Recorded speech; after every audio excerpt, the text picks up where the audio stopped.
ቅዱስ ቁርባን የሰው ስራ አድርገው የሚያስቡ ሰዎች አሉ። አለመረዳታቸው ነው። እስኪረዱ እናስተምራቸዋለን። ችግር የለውም። ጥምቀት የሰው ስራ ሆኖ ማያውቅ ሰው ሲጠመቅ እንዲያው በቃ ስራ ሰራ እንዴት ይባላል? ጥምቀትን ራሱ የሰጠን ጌታችን፣ ተጠመቁ ያለ ጌታችን፣ አጥምቁ ያለ ጌታችን። ቅዱስ ጳውሎስ ደግሞ ይህን ይዞ ሮሜ 6 ላይ ከጌታ ጋር አንድ እንድንሆን ዘንድ የተጠመቅን ሁላችን አለ። ስለዚህ ከጌታ ጋር አንድ የምንሆኑ ስንጠመቅ ነው። አሮጌውን አዳም ቀብረን አዲሱን ሰው የምንለብሰው በጥምቀት ነው። ከጌታ ከሞቱና ከትንሣኤው ጋር የምንተባበረው በጥምቀትና በጥምቀት ብቻ ነው። ስለዚህ አንድ ሰው ጥምቀት ውሃ ውስጥ መንቦራጨቅ ነው፣ ጥምቀት አያድንም፣ ዝም ብሎ ስርዓት ነው እያለ የዘላለም ሕይወት የለውም። ኢየሱስ ማለት ይችላል፣ መብቱ ነው። የኢየሱስ ክርስቶስን ትምህርት ግን መያዝ ነው የሚያድነው። ስለዚህ ቤተክርስቲያኗ የተመሰረተው ዶግማዋ፣ ሃይማኖቷ፣ ነገረ ድነቷ ምን ላይ ነው?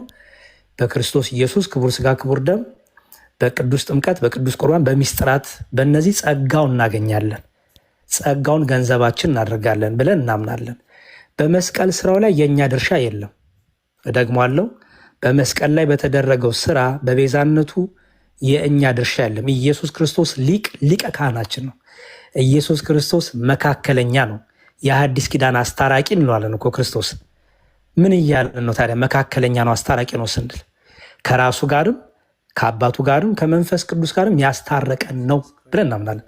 በዚህ እርቅ ውስጥ ማንም ሰው መሳተፍም አይችልም። የመሳተፍም አቅም የለውም።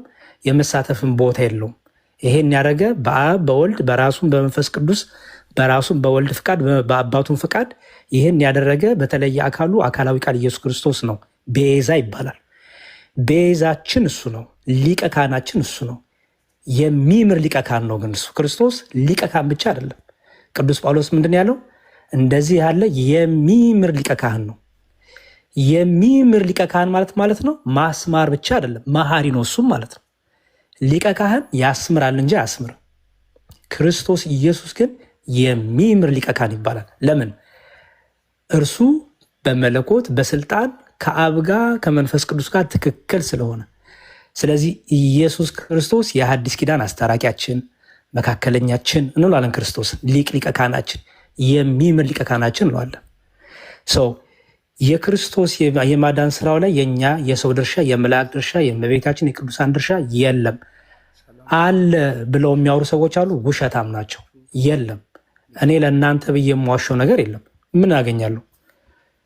ስለዚህ የነገረ ድነታችን ትምህርት እዚህ ላይ ነው። ታዲያ የቅዱሳኑ ምልጃ፣ የመላእክቱ ምልጃ፣ እገዛ ምን ላይ ነው ሲባል እገዛ ይባላል። በዕለት ዕለት መንፈሳዊ ሕይወታችን ላይ እኛ ምን እናምናለን መሰል የሚል ትናንት ነገር ያለው ድነናል፣ እየዳንን ነው፣ እንድናለን የሚል ትምህርት አለን። በድነናል የመጀመሪያው ነገረ ድነታችን ላይ የእኛ ድርሻ የለም። እንዲሁ በፍቅር ወደደን፣ እንዲሁ ጠላቶቹ ሳለን ራሱ ወደደን። እግዚአብሔር በልጁ ሞት ታረቀን። ራሱ ሊቀ ካህን ሆኖ ራሱ መስዋዕት ሆኖ ራሱ መስዋዕት አሳራጊ ሆኖ ራሱ መስዋዕት ተቀባይ ሆኖ አስታረቀን። በመስቀል ላይ እርቅ ተፈጸመ። ከራሱ ጋርም ከአባቱ ጋርም ከመንፈስ ጋር አስታረቀን። ይሄ ድነናል ይባላል። አዎ ድነናል። ኦኬ። ይሄ የዳነ ሰው ግን በቃ ድነቱን አያጣውም? ያጣዋል። በደንብ ነው የሚያጣው። አንድ የድኛውን ለመዳን አላጣውም፣ በቃ ጽድቄ ክርስቶስ ነው እያለ የሚሸልል አይደለም ክርስቲያን። አዎ ጽድቃችን ክርስቶስ ነው፣ ውበታችን ክርስቶስ ነው፣ ሞገሳችን ክርስቶስ ነው፣ ህይወታችን ክርስቶስ ነው። ግን ይሄስ ሽለላ ነው? አይደለም። ክርስቶስ የሆነ ለእኛ መልካሙን ስራ እንድንሰራ፣ መልካሙን ገድል እንድንጋደል፣ ዕለት ዕለት በትጋት እንድንጸና፣ በመንፈሳችን እንድንበረታ፣ ክርስቶስን በመምሰል ህይወት እንድንበረታ ነው ወደ ክርስቶስ ራሱ የመጣ ነው። ክርስቶስ ያቀረበን ወደ ቅድስና የመለሰን ክርስቶስን በመምሰል ህይወት እንድንኖር ነው። ክርስቶስን መምሰል ህይወት ደግሞ ግዴታ ተብሎ የሚጫንብን ሳይሆን ወደ ፈቅደ የምታደርገው ነው። በፊት እሳትና ይቀመጥልሃል። በፊት ያለውን እሳትና ወደ ፈለግከው እጅን ትሰዳለህ። ስለዚህ ነገረ ድነታችንን ዕለት ዕለት በንስሐ በቅዱስ ቃሉ በወንጌሉ በጾም በጸሎት በመንፈሳዊ ተግባራት በመንፈሳዊ ፍሬ ስንወርቅ በንስሐ እየታጠብን የክርስቶስ ደም ዕለት ዕለት ይቅር እያለን እያጠበን እስከ ሙሽራው እስኪመጣ ድረስ እንጸናለን። ስለዚህ ነገረ ድነታችን ዕለት ዕለት እንፈጽማለን። በዚህ ውጣ ውረድ ውስጥ በዚህ ሩጫ ውስጥ እንኳን ቅዱሳን መላእክት አይደሉም፣ ወንድም ያንተ ታግዘኛለህ። የአንተ ጸሎት የቤተክርስቲያን ህብረት ጸሎት ያግዛል። መላእክት በእኛ ጉዞ ውስጥ እንደሚያግዙን ጥቅሶች ይሰጣሉ፣ በኋላ ላይ የሚሞግተኝ ካለ ማለት ነው። ስለዚህ የመላእክት ድርሻ የቅዱሳኑ ድርሻ ቤዛነትን አይተካም፣ የጌታን ስጋና ደም አይተካም። ድርሻቸው የሚመጣው በዕለት ዕለት ሮጫችን ውስጥ ውጊያ ስላለብን በዛ ውጊያ ውስጥ የቤተክርስቲያን ህብረት፣ የመላእክቱ እገዛ፣ የቅዱሳኑ ጸሎት ይረዳናል ብለን እናምናለን። ከዛ ሙሽራው ክርስቶስ ሲመጣ ነገረ ድነታችን ይፈጸማል፣ ይጠቃለላል። እስከዛ ድረስ ግን በሩጫ ላይ ያለንን ዕለት ዕለት ክርስቶስን በመምሰል ሕይወት እናድጋለን ማለት ነው። ነገረ ድነታችን በእነዚህ ሁሉ ውስጥ የተያያዘ ነው ማለት ነው። የቤተክርስቲያኗ የኦርቶዶክሳዊ ነገረ ድነት ትምህርት ይሄ እንደሆነ እንድታውቁ ነው። ካለዚያም ይቅርታ። አሁን አንድ ሰው እንግዲህ ምረጡና ወደ ነገረ ድነት አሁን በተናገርነው ላይ ዲስከስ ማድረግ እንችላለን።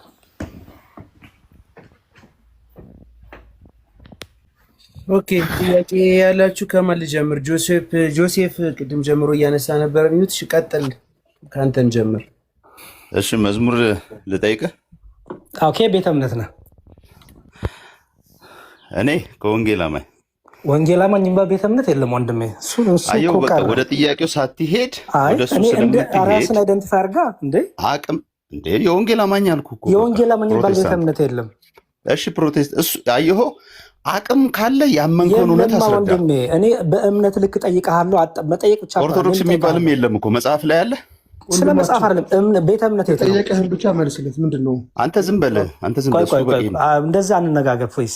የምንሟገት ይሆናል እንጂ እንደዚህ ወደታች ምናምን እንደራረግ። ወንድሜ ስማኝ፣ ለምሳሌ ስለሰማው እኮ መሰለኝ ያሬድ ረጅም ሰዓት ሰማን። ስንሰማ ትክክል ስለሆንክ አይደለም የሰማን፣ መስማት ስላለብን እሱን ትምህርትን የነገርኩህ። ትምህርትን ስትነግረኝ እሱን እናያለን፣ እንሟገታለን። ከየት ቤተ እምነት ነህ? ቤተ እምነት የት ነው? አስወጥቼዋለሁ። ያው ዲስሪስፔክት ባለበት መንገድ ከሆነ ወንጌል እያወራ እንደገና አንተ ዝም በል፣ አንተ እንደዚህ ነው፣ እኔ ጠይቄያለሁ፣ ሰምቻለሁ፣ እንደዚህ የቁጣ አይነት ነገር ካለ ቢቀርስ ትምህርታችን መማር እንፈልጋለን ማለት ዝም ብለን በጥሞና መማር ይችላል። ላሳይ። እኔ ባይዘዌ ቤተ እምነት የምጠይቅበትን ምክንያት ለምን እንደሆነ ላሳይ። ኦኬ፣ ቀላል እኮ ነው። የምጠይቅበት ምክንያት ምንድነው? ለምንድነው ቤተ እምነት የምጠይቀው ካላችሁኝ፣ ካውንስሉ ሲጀምር ቤተ እምነት ብሎ ለይቶ ዘርዝሯቸዋል። ኦኬ፣ እኔ አይደለሁም፣ የራሳችሁ ካውንስል በታትኖ ቤተ እምነቱ ላይ አስቀምጧቸዋል። ሌላ ደግሞ ይሄ መጽሐፍ አላችሁ፣ የየቤተ እምነታችሁ መጽሐፍ አላችሁ። እኔ አልጻፍኩት። ይሄንን የመካነ ኢየሱስ፣ የመሰረተ ክርስቶስ፣ የሙሉ ወንጌል፣ የቃለ ሕይወት፣ ይሄ የእምነታችሁ የእምነት አቋም ነው። ስለዚህ ከየት ቤተ እምነት ለምን ደግሞ አልጠይቅህ? መካነ ኢየሱስ ኮንክ በዚህ መጽሐፍ ልክ አውራሃለሁ ማለት ነው። መሰረተ ክርስቶስ ኮንክ የሚክሴ ኮንክ በዚህ ለምሳሌ መሰረተ ክርስቶስ ኮንክ ይሄን አውጣና ምን ብዬ ጠይቃለሁ ማለት ነው። አንተም ጠይቀኛለህ፣ ችግር የለው። ቤተ እምነት ስላለኝ ይኸው በዚህ መጽሐፍ ጠይቃለሁ ማለት ነው። ይኸው የመሰረተ ክርስቶስ ቤተክርስቲያን መሰረተ እምነት ይላል። ስለዚህ በመሰረተ እምነት ልክ ጠይቃለሁ ማለት ነው። ይኸው እዚህ ጋር የእምነት መሰረቴ እምነቴ ይሄ ነው ብላ መሰረተ ነው አስቀምጣለች። ስለዚህ በዚህ መጽሐፍ ጠይቃለሁ ማለት ነው። ሙሉ ወንጌል ከመጣ ደግሞ በሙሉ ወንጌል መጽሐፍ ጠይቃለሁ። ኦኬ፣ መካነ ኢየሱስ ከመጣችሁ ደግሞ ይኸው በመካነ ኢየሱስ በሉተሪያን በመጽሐፈ ስምምነት ደግሞ ጠይቃችኋለሁ። አሁን መሸዋወድ ቀረ፣ በቃ እኮ አሁን ቀረ። በፊት ያው ምንድነው ያው የለም። ኦኬ፣ ሰው ትጠይቀኛለህ። እኔ ራሴ አይደንቲፋይ አድርጌያለሁ ከኢትዮጵያ ኦርቶዶክስ ተዋሕዶ ቤተክርስቲያን ብዬ ራሴ አይደንቲፋይ አድርጌያለሁ፣ ለመጠየቅም እንዲመቻችሁ ማለት ነው። ኦኬ፣ ካቶሊክ ነኝ አላልኩም፣ ክርስቲያን ነኝ ብዬ ራሴን አልሸወድኩም። የትኛው ክርስቲያን ነኝ? በስመ ክርስቲያን ብዙ አይነት ስላሉ፣ እኔ ግን የኢትዮጵያ ኦርቶዶክስ ተዋሕዶ ቤተክርስቲያን በቃ አላፍርበትም። እምነቴን አላፍርም፣ እገልጣለሁ። እናንተም ግቡና ጠይቁኝ፣ መልሼ ግን ጠይቃችኋለሁ። የምጠይቅበት ምክንያት ለምንድን ነው? ይኸው የቤተ እምነት መጽሐፍ አላችሁ፣ የየራሳችሁ ቤተ እምነት መጽሐፍ አላችሁ። ኦኬ፣ ይሄን ደግሞ የሚገርምህ ኦኬ፣ ይሄን ደግሞ ለምንድን ነው ሌላ ማድረግበት ምክንያት መሰለህ ኤርሚ? እንዲህ የሚል ንባብ አለ። ኦኬ፣ አንዴ ቆይ። ኦልራይት፣ ካውንስል። እሺ፣ የኢትዮጵያ እንትን ካውንስል አለ እና እዛ ላይ እንዲህ የሚል ቃል ስላለ ነው የምጠይቅበት ምክንያት። ሌላው እሺ፣ መምህር ማን ነበሩ ይላኩላቸው? ብሩክ ገስ መምህር ብሩክ። እሺ፣ እስከዛ ሀሳብ የሚሰጥ ካለ ይስጥ። የሚጠይቀኝም ካለ ይጠይቀኝ፣ ግን ደግሞ መልሼ እንደምጠይቅ ይሰመርልኝ። ነገር ድነት ትምህርታችን እንዋያለን። እዚህ አሁን ኦርቶዶክሳውያን መሰል ኦርቶዶክስ ነህ፣ ያየነው ኦርቶዶክስ ነህ፣ ጄኔራል ኦርቶዶክስ ነህ አይደለ? አማኑኤል ኦርቶዶክስ ነው፣ ሌሎ ኦርቶዶክስ ነው፣ ነገስቱ ኦርቶዶክስ ነው። ይሰማሃል? ይቅርታ በጣም የሚሰማህ ከሆነ እኔ ሎርድ ስለሆነ እስከዛው መዝሙረ ያሬድ አንቀጽ 3 ላይ ያለውን ሐመር ኋላ የካውንስሉን አውጥተህ አሳያቸው። ምናልባት ግን መቼ ነው የምትከፍተው? የፕሮቴስታንት ገድል አለህ ብዬ ነበር ትላንትና፣ እሱን ላሳይ ነበር የገባሁት አንድ ጽሁፍ ለማሳየት። አዎ እኔ እኮ ከዛ ቤት አያስወሩም ብዬ እኮ ነው። አላስወራ ሲሉ ከዛ ችግር የለውም እኔ ቤት መጣ ማሳየት ትችላለህ ብዬ ወጣሁ። እኔ ራሱ ወጥቼ ነው የሄድኩ ሰዎችን ስታስወጣቸው ስላየሁ። በትክክል ምናልባት ዲያቆን እስኪያወጣው አንድ ነገር ማሳየት ይችላሉ። ካልሆነ ርዕሱን ጠብቃችሁ ሄድ ይቻላል። ካልሆነ ግን አንዲት የፕሮቴስታንትን ገድል ባሳያችሁ ደስ ይለኛል። ዲያቆን እስኪያወጣ እኔ እንዲያውም በነስቲ እኔ ከዛም በፊት መጽሐፍ ቅዱስ ላይ ራሱ ያላቸው ትምህርት እኔ ይገለጥ ባይ ነኝ። ምንም እንትን የለውም። መጽሐፍ ቅዱስ መነሻው መጽሐፍ ቅዱስ አይደል? መሰረቱ መጽሐፍ ቅዱስ አይደል? ሚዛኑ መጽሐፍ ቅዱስ አይደል የሚሉ ወንድሞቻችን። ስለዚህ በመጽሐፍ ቅዱስ ቤተ እምነታቸው ሲለካ ሲፈተሽ፣ የእምነታቸው አስተምሮ ሲፈተሽ፣ የእኛም አስተምሮ ሲፈተሽ የሚለውን እንዲሁም በመሰረቱ ብንጀምር ጥሩ ነው በሚል ነው እንጂ ምንም ችግር የለውም። በዛ ማድረግ ትችላላችሁ። ትክክል ነው። እየው አንቀጽ 3ን ሐመርኋ ላይ የተለያየ እድሜና የተለያየ ዘመን ያላቸው ቤተ እምነቶች እንደሆኑ ገልጾ ስለሚያስቀምጥ እሱን መናገር ይቻላል። ግን ባስተምሯቸው በገድላቸው በራሱ እግዚአብሔር ሴት ልጅን እንዳልፈጠረ፣ ሰይጣን ከሔዋን ጋር ሩካቤ ስጋ እንደፈጸመ የሚያስተምሩ አስተማሪዎች ስለሆኑ በገድላቸው የኢትዮጵያ ኦርቶዶክስ ቅዱስ ቤተክርስቲያን ገድል ለመተቸት በጣም የሚሮጡ የሚቀድሙ ሰዎች የነሱን ገድል ደግሞ ገልጠን ብናይ በጣም ብዙ ሊሸማቀቁ ይችላሉ። ትላንትና ለእውነት ኑር ጋር አንድ ቤት ነበርን አላስወራ ስላሉን ለዛ ነው። እኔው ግን አሁን አንተ ያነሳው ዲያቆን በጣም አሪፍ ነው። እንደሱ መቀጠል ይቻላል። አው ትናንትና መዝሙሪ ትናንትና ይሰማል ሞሮ አይደል? ተማው ነው። ትናንትና እንትና ማኑ ስሙ ሰሙ መጦ ገድልን ትናንትና አንስቼ አንተ ከመጨረሻ ላይ እንዳስተማርከኝ መጦ የነሱን ገድል ለምን አታነሳም ምናምን ሲል ያላቅም እንዳላቸው ብዬ ጠይቄ ነበርና ከዛ ጠይቄ ስለ ገድሉ ነገር ሲወራ ብዙ ፕሮቴስታንት ስለ ገድል አያውቅም። ግማሹ አናቀማሉ፣ ግማሹ ደግሞ አረ ምናምን ሲሉ ቆዩ ማለት ነው። ኦኬ እንደዛ ከሆነ አስተምሩ ተጠያየቁ ብዬ ከዛ በኋላ ገልጦ እያሳያቸው ነበር። ገልጦ እያሳያቸው ኤርሚያስ መጣና ውጡ አላቸው ማለት ነው። መመለስም አልፈለጉምም፣ ስለዛ ነገር መናገርም አልፈለጉም ጭራሽ ማለት ነው። ምክንያቱም የነሱ ገድል ሲነካ ኖ ብለው ንውጡ ብሎ ከቤት ድረስ መጥቶ እኔ አስገባኝ ብሎ ገብቶ ወንጌል አማኞች በእኔ ያላችሁ ብሎ እኔ እንደውም ወጥተው ይሄዳሉ ብዬም አላመንኩም። ምክንያቱም ሰው እግዚአብሔርን እንጂ ሰውን ይከተላል ብዬ አላምንም ነበረ። ከዛ ወጥተው ሄዱ ሁሎችም ማለት ነው። ስለዚህ ምንድነው ሌላ ቦታ ላይ ሸራ አድርገው ጣሩኝና ምንድነው ብዬ ሲሄድ ገድል ምንድነው ምናምን ብሎ ያልነበርንም ነገረን አሉ። እየነገርኳቸው ነበረ። ከዛ ያየነው መጥቶ ይሄው እኔ ምን ጋር መረጃ አለ ላሳያችሁ ሲል ኦርቶዶክሳዎች ይሄኛ ቤት ነው ውጡ ምናምን ነገሩ ብዙ ሰዎችን ሲያስወጡ እኔ እወጣለሁ አልኩኝ። ከዛ በውስጥ መጣ ማሳየት ትችላለህ ብዬ ቴክስት አደረኩለት ማለት ነው። አሁን ማሳየት ከፈለገ ያሳይ ከፈቀድክለት መዝሙሬ እንደሚመቻችሁ። እኔ ምንም እንትን የለውም። እዛ ላይ ሞር የተዘጋጁ ዶክመንቶች ካለ ይቻላል። እኔ ግን እነሱን መሞገት የምፈልገው ከምን አንጻር ነው? ከመጽሐፍ ቅዱስ ላይ ራሱ ባለው ትምህርት ምክንያቱም እያንዳንዱ የራሳቸው አስተምሮ አላቸው።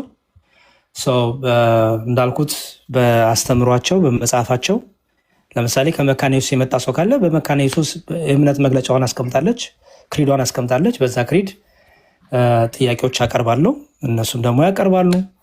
ቃለ ሕይወትም ከሆኑ ተሐድሶም ከሆኑ ተሐድሶ እንኳን የላቸውም ገና እነሱ እየሰሩ ነው። እነ ሙሉ ወንጌልም ከሆኑ መጽሐፋቸው ላይ ባለው ነገር ቼክ ማድረግ ይቻላል። አሳየን የተወሰነ። እሺ ዝም ብሎ ለማሳየት ያክል አንድ ነገር ላሳያችሁና ዲያቆን አሁን ያነሳው ሐሳብ በጣም ጠቃሚ ይመስለኛል። በቤተ እምነታቸው ባስተምሯቸው ልክ እነሱ ጋር መወያየት ይሻላል። ትክክል ነው። እሺ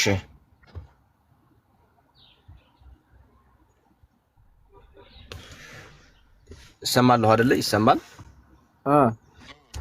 ይህ የፕሮቴስታንቶች አገልጋዮች ያለፉት ማለት ነው ገድላቸው ነው። የእግዚአብሔር ጀነራሎች ተብሎ ነው የሚጠሩት። በዚህ መጽሐፍ ላይ ህይወታቸው ጠቃሚ እንደሆነ የተመሰከረላቸው ሰዎች ናቸው። እንግዲህ መጽሐፉን እያንዳንዱን ገብታችሁ አንብቡት። ግን አንድ ነገር ብቻ ላሳያችሁ ምን ብሎ እንደሚያስተምሩ።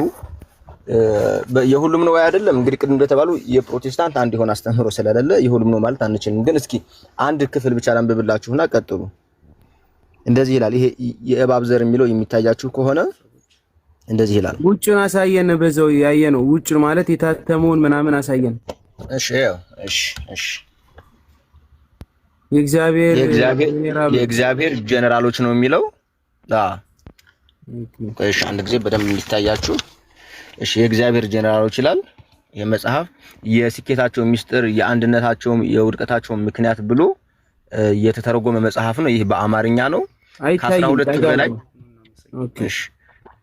ከ12 በላይ ሰዎች ናቸው ህይወታቸው እየተጻፈላቸው በዚህ መጽሐፍ ውስጥ ሰዎች በአገልግሎት እነዚህን መምተል እንደሚገባቸው አጥብቀው የሚያስተምሩበት መጽሐፍ ነው። ይሄን መጽሐፍ በተለይ የፕሮቴስታንት እምነት ተከታይ ሆኖ የማያውቀው ሰው ላይኖር ይችላል።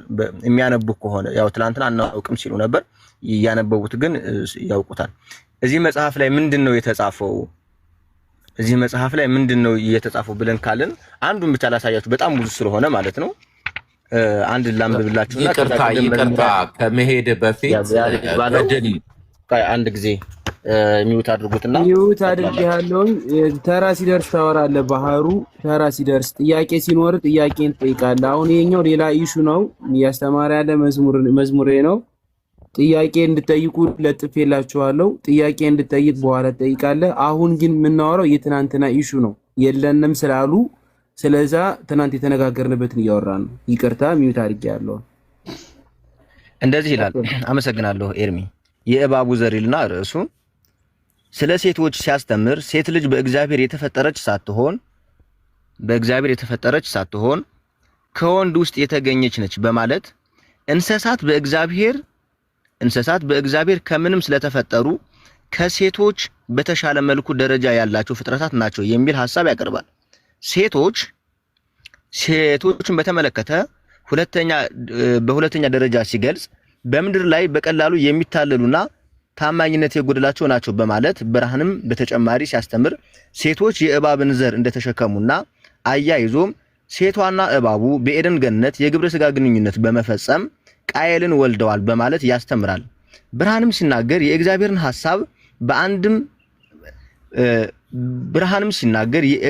ሐሳብ በአዳም እንዳደረገው ከምድር ትቢያ ህዝቡን ለማብዛት ቢሆንም የሔዋንና የሰይጣን ድርጊት ይህንን እንዲበላሽ አድርጓል ይላል።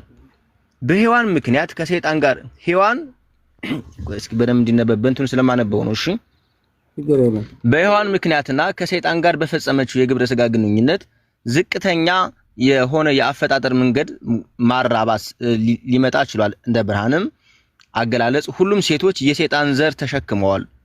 ብርሃንም በአንድ ወቅት ሲናገር የሚካሄደውን የቀብር ስነ ስርዓት ኦኬ፣ በዚህኛው ላንብበው። እናንተ እንግዲህ በዚህ እንትን በሉት፣ እኔ ላንብብ። እሺ እንደ ብርሃንም አገላለጽ ሁሉም ሴቶች የሰይጣን ዘር ተሸክመዋል። ብርሃንም በአንድ ወቅት ሲናገር የሚካሄደው የቀብር ስነ ስርዓት ያመጣችው ሴት ልጅ ናት። የማንኛውም ስህተት ነገር ምንጭ ሴት ልጅ ናት። የቤተክርስቲያን ራስ ካደረጋችኋት ውርደት በራሷ ላይ ይሆናል በማለት ይናገራል። ሴት ልጅ ከሰይጣን ጋር ባደረገችው የዘር ቁርኝነት አሳፋሪ ድርጊት የተነሳ ለሰባኪነት ብቃት የላትም። በተጨማሪም ሲያስተምር ከመንፈስ የተወለደው የሔዋን ልጅ ቃየን ሳይንቲስቶችና ምሁሮች የተወለዱበትን ትልልቅ ከተሞች ገንብቷል። በመሆኑም የእግዚአብሔር መለኮታዊ ወንጌል የሚቃወም ማንኛውም ምሁር ሆነ ሳይንቲስት የመጣው ከእባብ ዘር ነው ብሎ ያምናል ይላል። አሁን እዚህ መጽሐፍ ላይ በጣም ብዙ ነገሮች አሉ። ግን ሴት ልጅ በእግዚአብሔር እንዳልተፈጠረች ከአዳም ብቻ እንደተገኘች ይናገርና እንዲያውም እንስሳቶች ከምንም የተፈጠሩ ስለሆኑ ከሴት ልጅ የተሻለ ክብር እንዳላቸው ገልጾ ሔዋን በኤደን ገነት ከእባቡ ጋራ ሩካቤ ስጋ እንደፈጸመች በዚህም ምክንያት ቃየል የተባለ ወንድ ልጅ እንግዲህ የአዳምና የሔዋን ሴት ልጅ መሆኑ ቀርቶ የእባቡና የሔዋን ልጅ ሆኖ ማለት ነው። ማን? ቃየል ማለት ነው። ከዛ በኋላ የቃየል ዘሮች ደግሞ በምድር ላይ ሳይንስቶች ሆነው ምሁሮች ሆነው ወንጌልን የሚቃወሙ እንደሆነ ሔዋን ወይም ደግሞ ሴት በአጠቃላይ ማለት ነው የማስተማር ብቃት የሌላት እምነት የጎደላት የእባብ ዘርን የተሸከመች መሆኗን በገድላቸው ጽፈው የሚያሳዩን ሰዎች ናቸውና በጣም ብዙ ነገር አለ። ግን ቅድም መዝሙረ ዲያቆን ያሬድ እንዳለው በትምህርታቸው ለመመዘን ወደዛ መሄድ ይቻላል። ይሄን የትላንትናውን ለማጥራት ያክል ነው። አመሰግናለሁ። ቀጥሉ።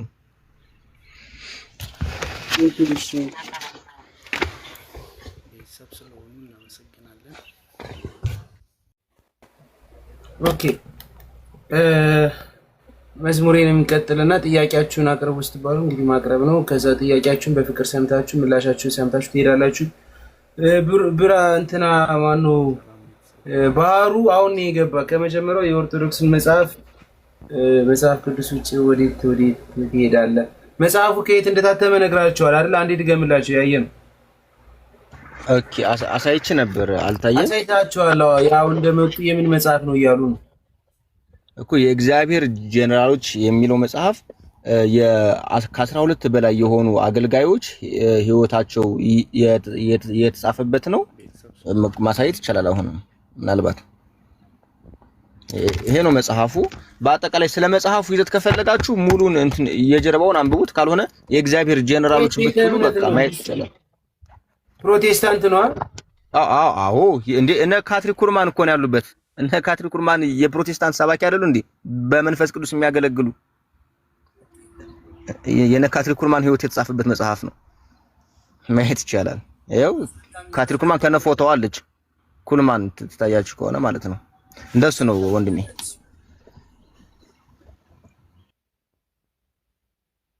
ካምሺ ስለዚህ አይ ቲንክ ፕሮቴስታንቶች ካሉ እንዳልኩት ቅድም ከየት ቤተ እምነት እንደሆኑ ራሳቸውን ገልጠው፣ ምክንያቱም እኔም ጥያቄ ስላለኝ ማለት ነው በቤተ እምነታቸው ላይ ከዛ በኋላ ለእኔ ጥያቄ አቅርቡ። እኔም በመጽሐፍ ቅዱስ በነገረ ድነት ትምህርታቸው ጠይቃለሁ ማለት ነው። ኤርሚ እሺ፣ እኔ ያስገብቻችኋለሁ። ኦርቶዶክሳውያን ከታች እዚህ ከላይ ያላችሁ ኦርቶዶክሳውያን አክሊሉ ቆይና ሌሎቻችሁ ወይም አንድ ሁለት ሰዎች ወረዱ። ድምጽህ ርቋል። ለእኔ ነው ወይስ? እሺ ኤርሚ፣ እኔም ልውረድላችሁ ለሌሎች ፕሮቴስታንቶች እድል እንድትሰጥ።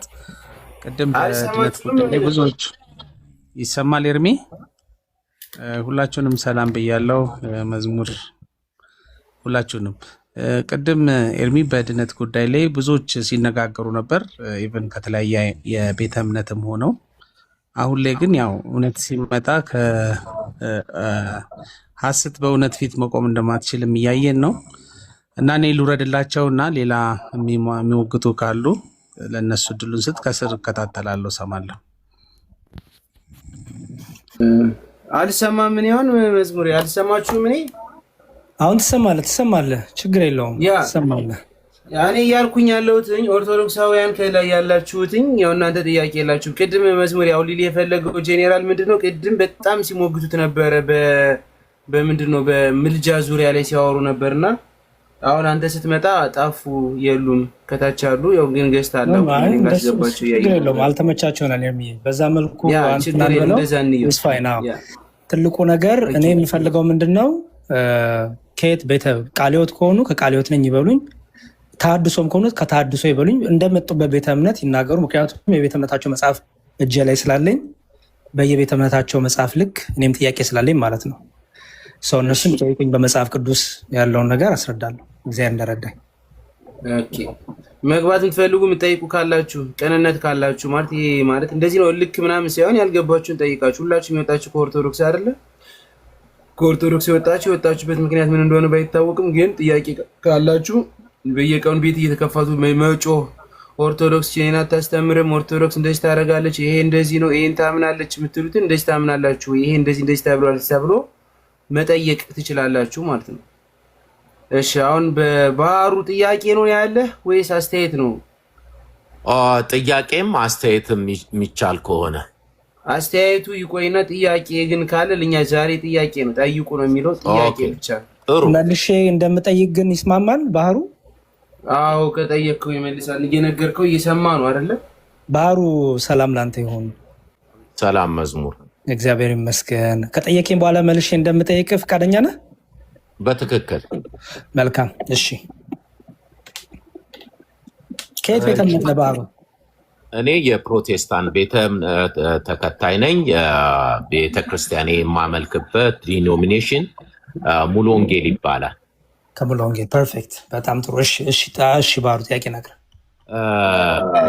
ጥያቄን የማቀርበው እንደ ኢትዮጵያ ኦርቶዶክስ ተዋሕዶ ቤተክርስቲያን በየዕለቱ የሚነበብ እና በመጽሐፍ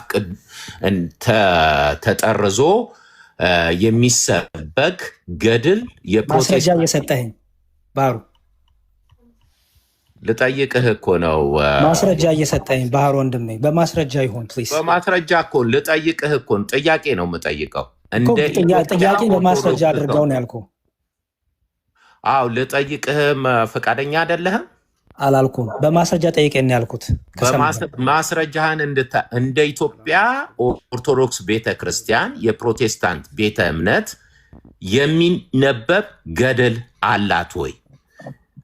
ለአምልኮ፣ ለምስጋና፣ ለጸሎት ተብሎ ገድል የሚነበብ አንድ የፕሮቴስታንት እምነት ቤተ እምነት በማስረጃ የተደገፈ ቤተ እምነት ጠይቀኝ።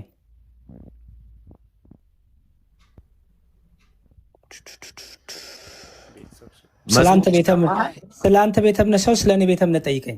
አይደለም። ስለዚህ ርዕሱ ልክ እንዳልሆነ ስለኔ ቤተ እምነት ጠይቀኝ። ስለአንተ አይደለም ያወራችሁት። ፕሮቴስታንት ገድል አላቸው ስትሉ ቆይ አንዴ ባህሩ አቤት። ይኸውልህ በባለፈው ዕለት እንደዚሁ ገብተህ ባለፈው አስወጥቻለሁ። አሁን እያልኩ ያለሁት ነገር ጥያቄ ልጠይቅ ነው አይደለ? ጥያቄ የምጠይቀው ኦርቶዶክስን ነው። ስለ ኦርቶዶክስ የምጠይቀው ጥያቄ ያልገባህ ነገር ካለ አይደለም። ፕሮቴስታንትን አሁን ያወራ ነው። ቆይ አሁን ያወራ ነበረው። ኤርሚ ባህሩ አዳምጥ፣ ጆሮ ስጥ። አሁን ያወራ ነው የትናንትና እነ ኤርሚያስ እነ ብሩክ ምናምን የሚባሉት መጣው ሰሙ እየጠየቃቸው ነበር። ሰሙ የጠየቀውን ጥያቄ ሳይመልሱ ውጡ በቃ ተባብለው ተነጋግረው ወጣው ሂደዋል። እዚህ መጣው ማለት ነው። እዚህ መጣው ስለ ገድል ተነስቶ አባባ ማን ነው ምናምን የሚባል ነው ያላውቃቸውም። በተፈጥሮ የደቡብ ወንጌልን ወደ ኢትዮጵያ ይዘው የገቡ ተብለው መጽሐፉ እዚህ ጋር ተለጥፎላቸው ይሄ ሰውዬ ማን ነው ተብሎ ይሄ ገድላቸው ነው ተብሎ እየተነበበላቸው ንውጡ በቃ ንውጡ ምናምን ብለው ወጣው ሄዱ። አሁን ቤት ከፍቶ ዝም ብሎ ማጉራት አይደለም። ቤት ከፍቶ የሆነ ቦታ ተቀምጦ እንዲህ ነው የሰውን ስም ማጥፋት ሳይሆን በትክክለኛ መንገድ እንዲመለስ ነበር። የትናንት ጥያቄ ነው። ትናንት ሄደዋል፣ አመለጡ። በቃ አንመልስም ብለው ወጣው ሄደዋል። አሁን እየተጠየቀ ያለው ምንድን ነው ካልከኝ፣ አሁን እያወራ ያለው ነገር የምትጠይቀው ጥያቄ ካለ መዝሙርን በኦርቶዶክስ ቤተክርስቲያን ውስጥ ያለውን ጥያቄ ጠይቅ። ከዛ በኋላ ምላሽ ይሰጣል። ፕሮቴስታንት ላይ በፕሮቴስታንት ቤተ እምነት ውስጥ ገድል ተብሎ እንደ ኢትዮጵያ ኦርቶዶክስ ቤተክርስቲያን የሚመለክ የሚነበብ ገድል እንደሌላት ይህንን ነው መናገር የምፈልገው። በቃ እሱን ገድሉን ያዘጋጁ ስለ ገድል ነገ በቃ አንዴ ቆይ ወንድማችን ገድል ብለው ስም እያጠፋችሁ ስትናገሩ ነበር። ስማኝ አንዴ ኤርሚ ማን ነው ባህሩ? እሱን ልክ ርዕሱን የጀመሩት ወንድሞች አሉ፣ እነሰሙ አሉ፣ መጽሐፍትን ገልጦ ያሳዩ። ስለዚህ ከነሱ ጋር ትወያያለህ። እኔ አሁን በቤተ እምነቴ ጥያቄ ካለ ጠይቀኝ። እኔ በአንተ ቤተ እምነት ጥያቄ ስላለኝ አንተ ጥያቄ ልን ልጠይቀህ። ጠይቀኝ። ፐርፌክት፣ በጣም ጥሩ። እሺ ከየት ልጀምር መሰለ? በማቴዎስ ወንጌል ልክፈትልህ። ጥያቄ የሚጠየቀው እንደዚህ ነው። ማቴዎስ ወንጌል ምዕራፍ 18 ቁጥር 10 ላይ እንዲህ የሚል ቃል አለ። ማቴዎስ ወንጌል ምዕራፍ 18 ቁጥር 10 ክርስቶስ የተናገረው ምን ይላል? ከነዚህ ከታናናሾቹ አንዱን እንዳትንቁ ተጠንቀቁ፣ መላእክቶቻቸው በሰማያት ዘወትር በሰማያት ያለውን የአባቴን ፊት ያያሉ እላችኋለሁ ይላል። እሺ እዚህ ጋር መላእክቶቻቸው በሰማያት የአባቱን ፊት የማዩት ለምንድን ነው? መላእክቶቻቸው በሰማያት ዘወትር በሰማያት ያለውን የአባቴን ፊት ያያሉ። ስልክ የገባበት ሰው ካለ የሚያስወጣ።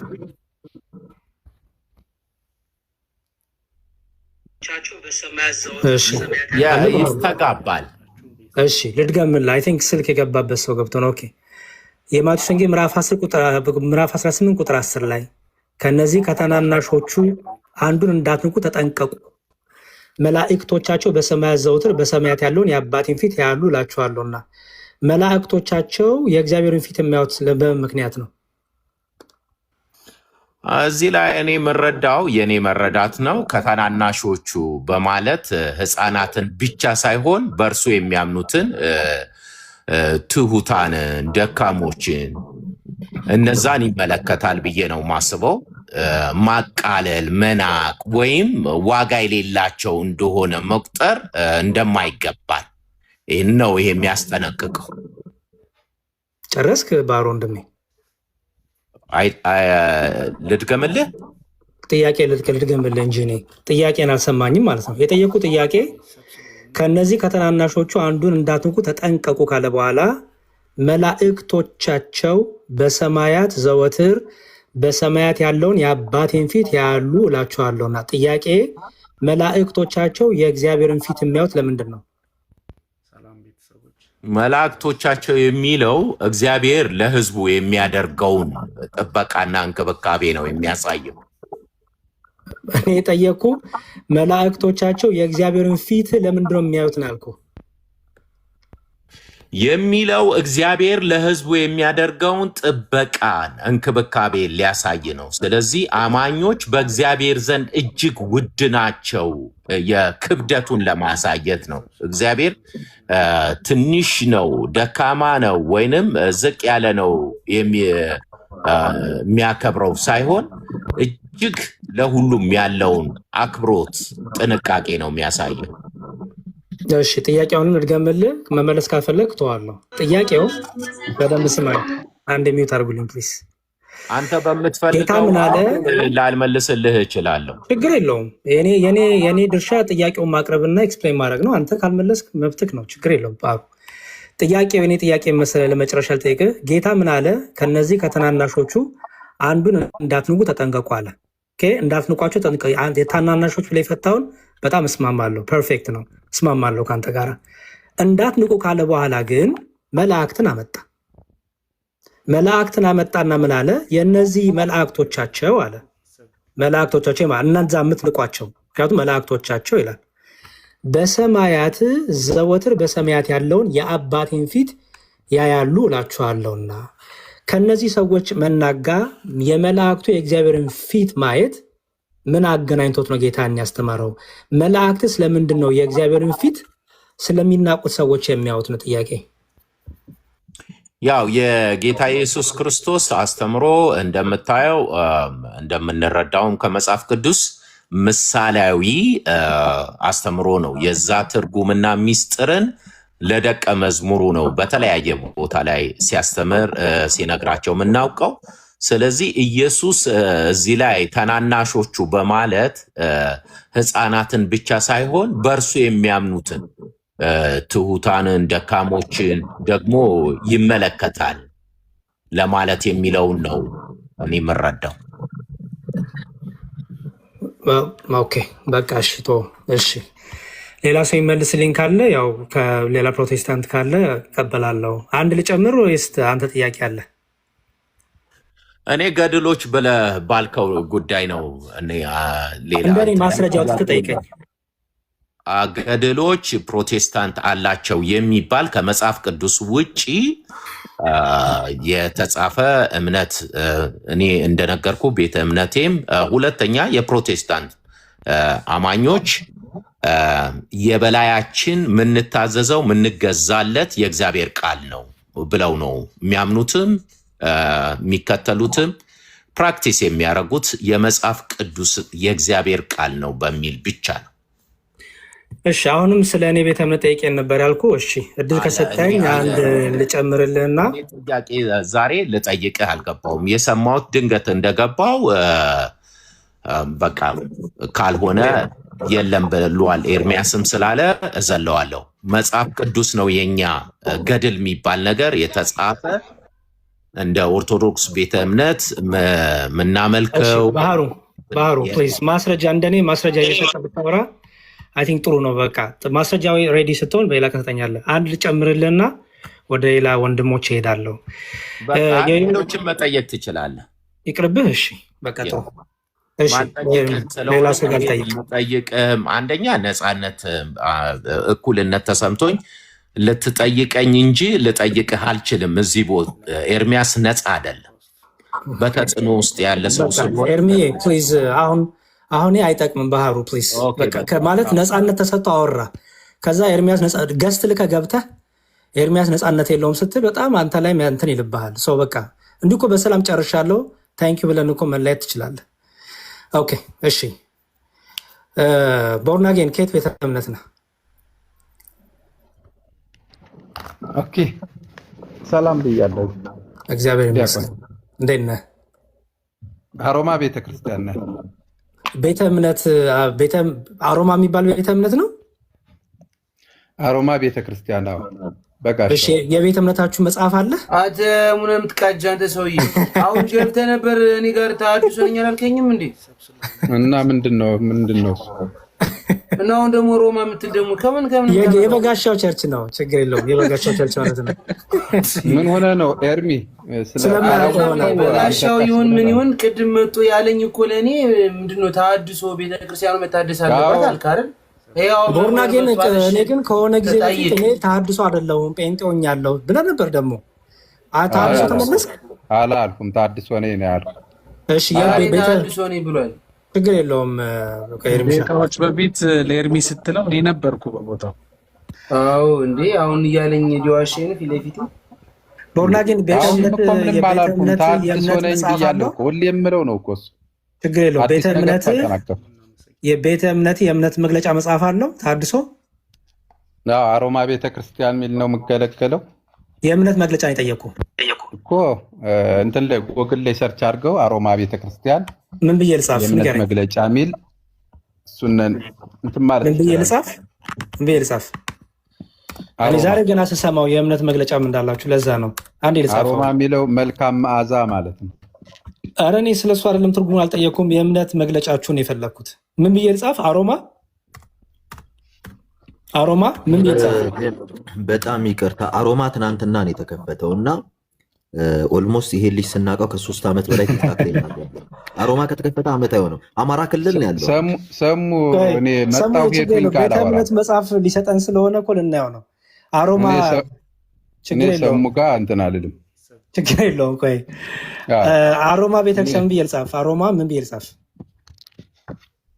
አሮማ ቤተክርስቲያኑ ላይ በአማርኛ እንትን በለው ወይ በእንግሊዘኛ? እስቲ አንተ ትልቁ ላይ ቪዲዮ መክፈት እንደምችል ስለማቅ አሳየኝ። የእምነት መግለጫ እኔ እዚሁ ላይ ነኝ። አንድ ሞባይል ነው ይዤ ያለው። እንዴ በቪዲዮ እኮ ትገባለህ እኮ ተው እንጂ።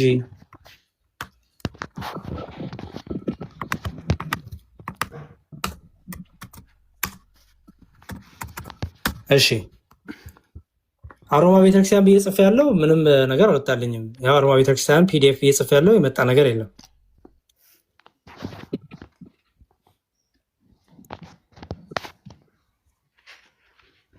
አልመጣልህ? ቸርቹ ራሱ በቅርብ ነው የተቋቋመው። መዝሙሪያ የበጋሻውን ቸርች አውቀዋለሁ። እንትን ያለው አይደል መገናኛ ጋር ያለው በቅርብ ነው የተከፈተው። ቤቱ ራሱ አሁን በቅርብ ነው ያለቀው። አውቀዋለሁ። እሺ ቦርን አጌን ትልቁ ላሉና የእምነት መግለጫን አሳየኝ። በእምነት መግለጫ የእምነት መግለጫው ለምን እንዳልመጣልህ አልገባኝም።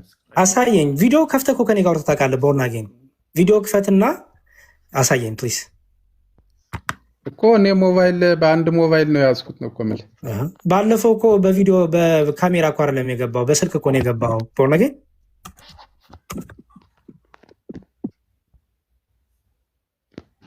ቦርናዬ አሁን ከደቂቃዎች በፊት ከኔ ያለ የትኛው ለውጥ አለ እያልክ እያነበብክልን እኮ ነበር። አሁን ለምንድን ነው መዝሙር ሲመጣ ተመልሶ የምትሆነው? ምን ሆንኩኝ? ቅድም አሁን እያነበብክልን አልነበረም? መጽሐፍ ቅዱስ እያነበብኩ ነበር። አሁንም ላነብ ነው የገባሁት። እና አንብብልን አውጣልን እያለ እኮ ነው። አሁን እኔ ሃርድ ኮፒ አልያዝኩኝም። የቤተ ክርስቲያኗን አልያዝኩትም። አሁን ምን ብዬ ልጻፍ? አሮማ ቤተክርስቲያን ላይ ማውጣት ከቻል አውጣልኝ። አሮማ ቤተክርስቲያን ምን ብዬ ልጻፍ? የእምነት መግለጫ ነው ወይስ ምንድን ነው? የእምነት መግለጫ ብለህ ግባና እንትን ካለልህ እሱ ጋር እኔ ሃርድ ኮፒውን አሁን አልያዝኩኝም። ችግር የለውም። በቃሌ ግን ልነግርህ እችላለሁ። አይ በቃል ከየት እንደምታነብ ማወቅ አለብኝ። መቼ ጊዜ ምንም መረጃ ነው። መጽሐፍ ቅዱስ ነው። ዶግማ እኮ መጽሐፍ ቅዱስ ነው። ሙሉውን መጽሐፍ ቅዱስ ነው የምንቀበለው። ችግር የለውም። እሱን ቆርጠን እኛ የምንፈልገውን አስተካክለን የለም እሱ ይኸው የእምነት መግለጫ አሮማ የሚባል ነገር የለም። ይኸው የኢየሱስ ክርስቶስ ቤተክርስቲያን ትንሣኤዎት የሚል አለ። ቃለ ሕይወት መጥቷል። የነ መካነ ኢየሱስ መጥቷል። የሙሉ ወንጌል መጥቷል። የእናንተ የለም። ኦኬ እንግዲህ በሌላ ቀን በሃርድ ኮፒ ይዤ እመጣለሁ። በቃ ጥሩ። ስክሪንሾትም እኮ ማሳየት ይችላል እኮ ይቅርታ ወይ ፈልግ ፐርፌክት። እንዲያውም ምን አድርግ መሰለህ በእውነቴን ጉግል ላይ አንተ ስለምታውቀው ፈለገውና ስክሪንሾት አድርገህ በአንተ ፒክቸር ፋንታ እሱን አሳየኝ ከፍተህ። ኦኬ ዌት እጠብቅሃለሁ። ችግር የለም። ሚዩት አድርገህ እጠብቅሃለሁ።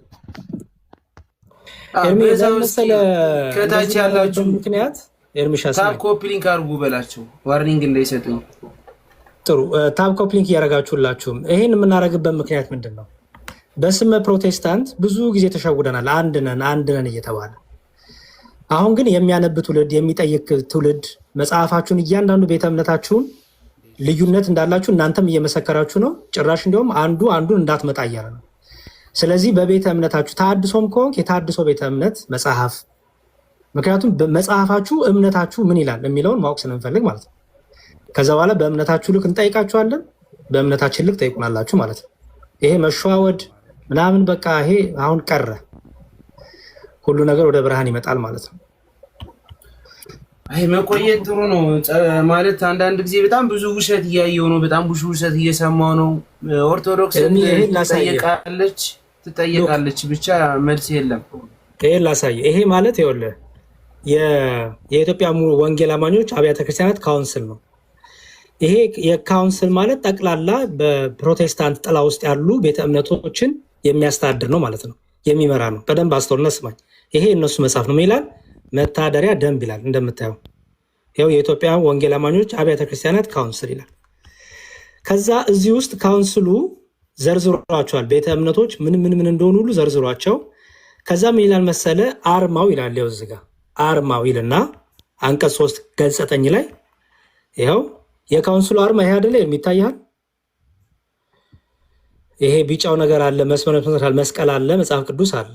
ኦኬ ምንድን ነው ሲተረጎም ብሎ ሲያስቀምጠው ይኸው መጽሐፍ ቅዱሱ ይላል ካውንስሉ በእግዚአብሔር ቃል ላይ የተመሰረተ አስተምሮ እንዳለው ይላል። በጣም ጥሩ። የመጽሐፍ ቅዱሱ ምሳሌ ይሄ ነው። ገባ? አሁን ሁለተኛው መስቀል ደግሞ አለ መሀል ላይ ይሄ ማለት ነው። ይሄ ደግሞ ትርጉም እንደይላል የኢየሱስ ክርስቶስን የመስቀል ስራ ያመለክታል ይላል። በጣም አሪፍ። አሁን ሊተረጎም ነው እንግዲህ። ይሄ ቢጫው ይሄ መስመሩ ምኑ ምን ይላል?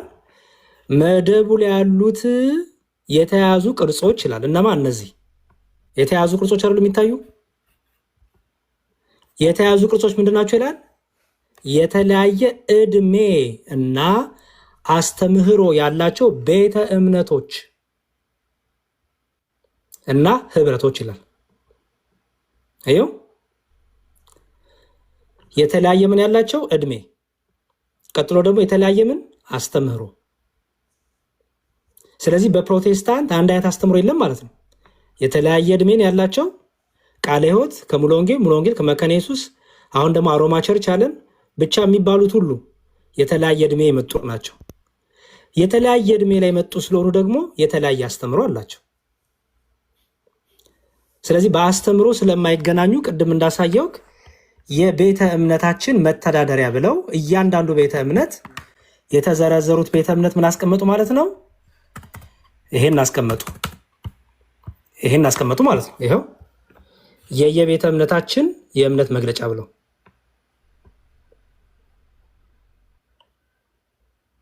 ይኸው ይሄ የመካነ ኢየሱስ ነው።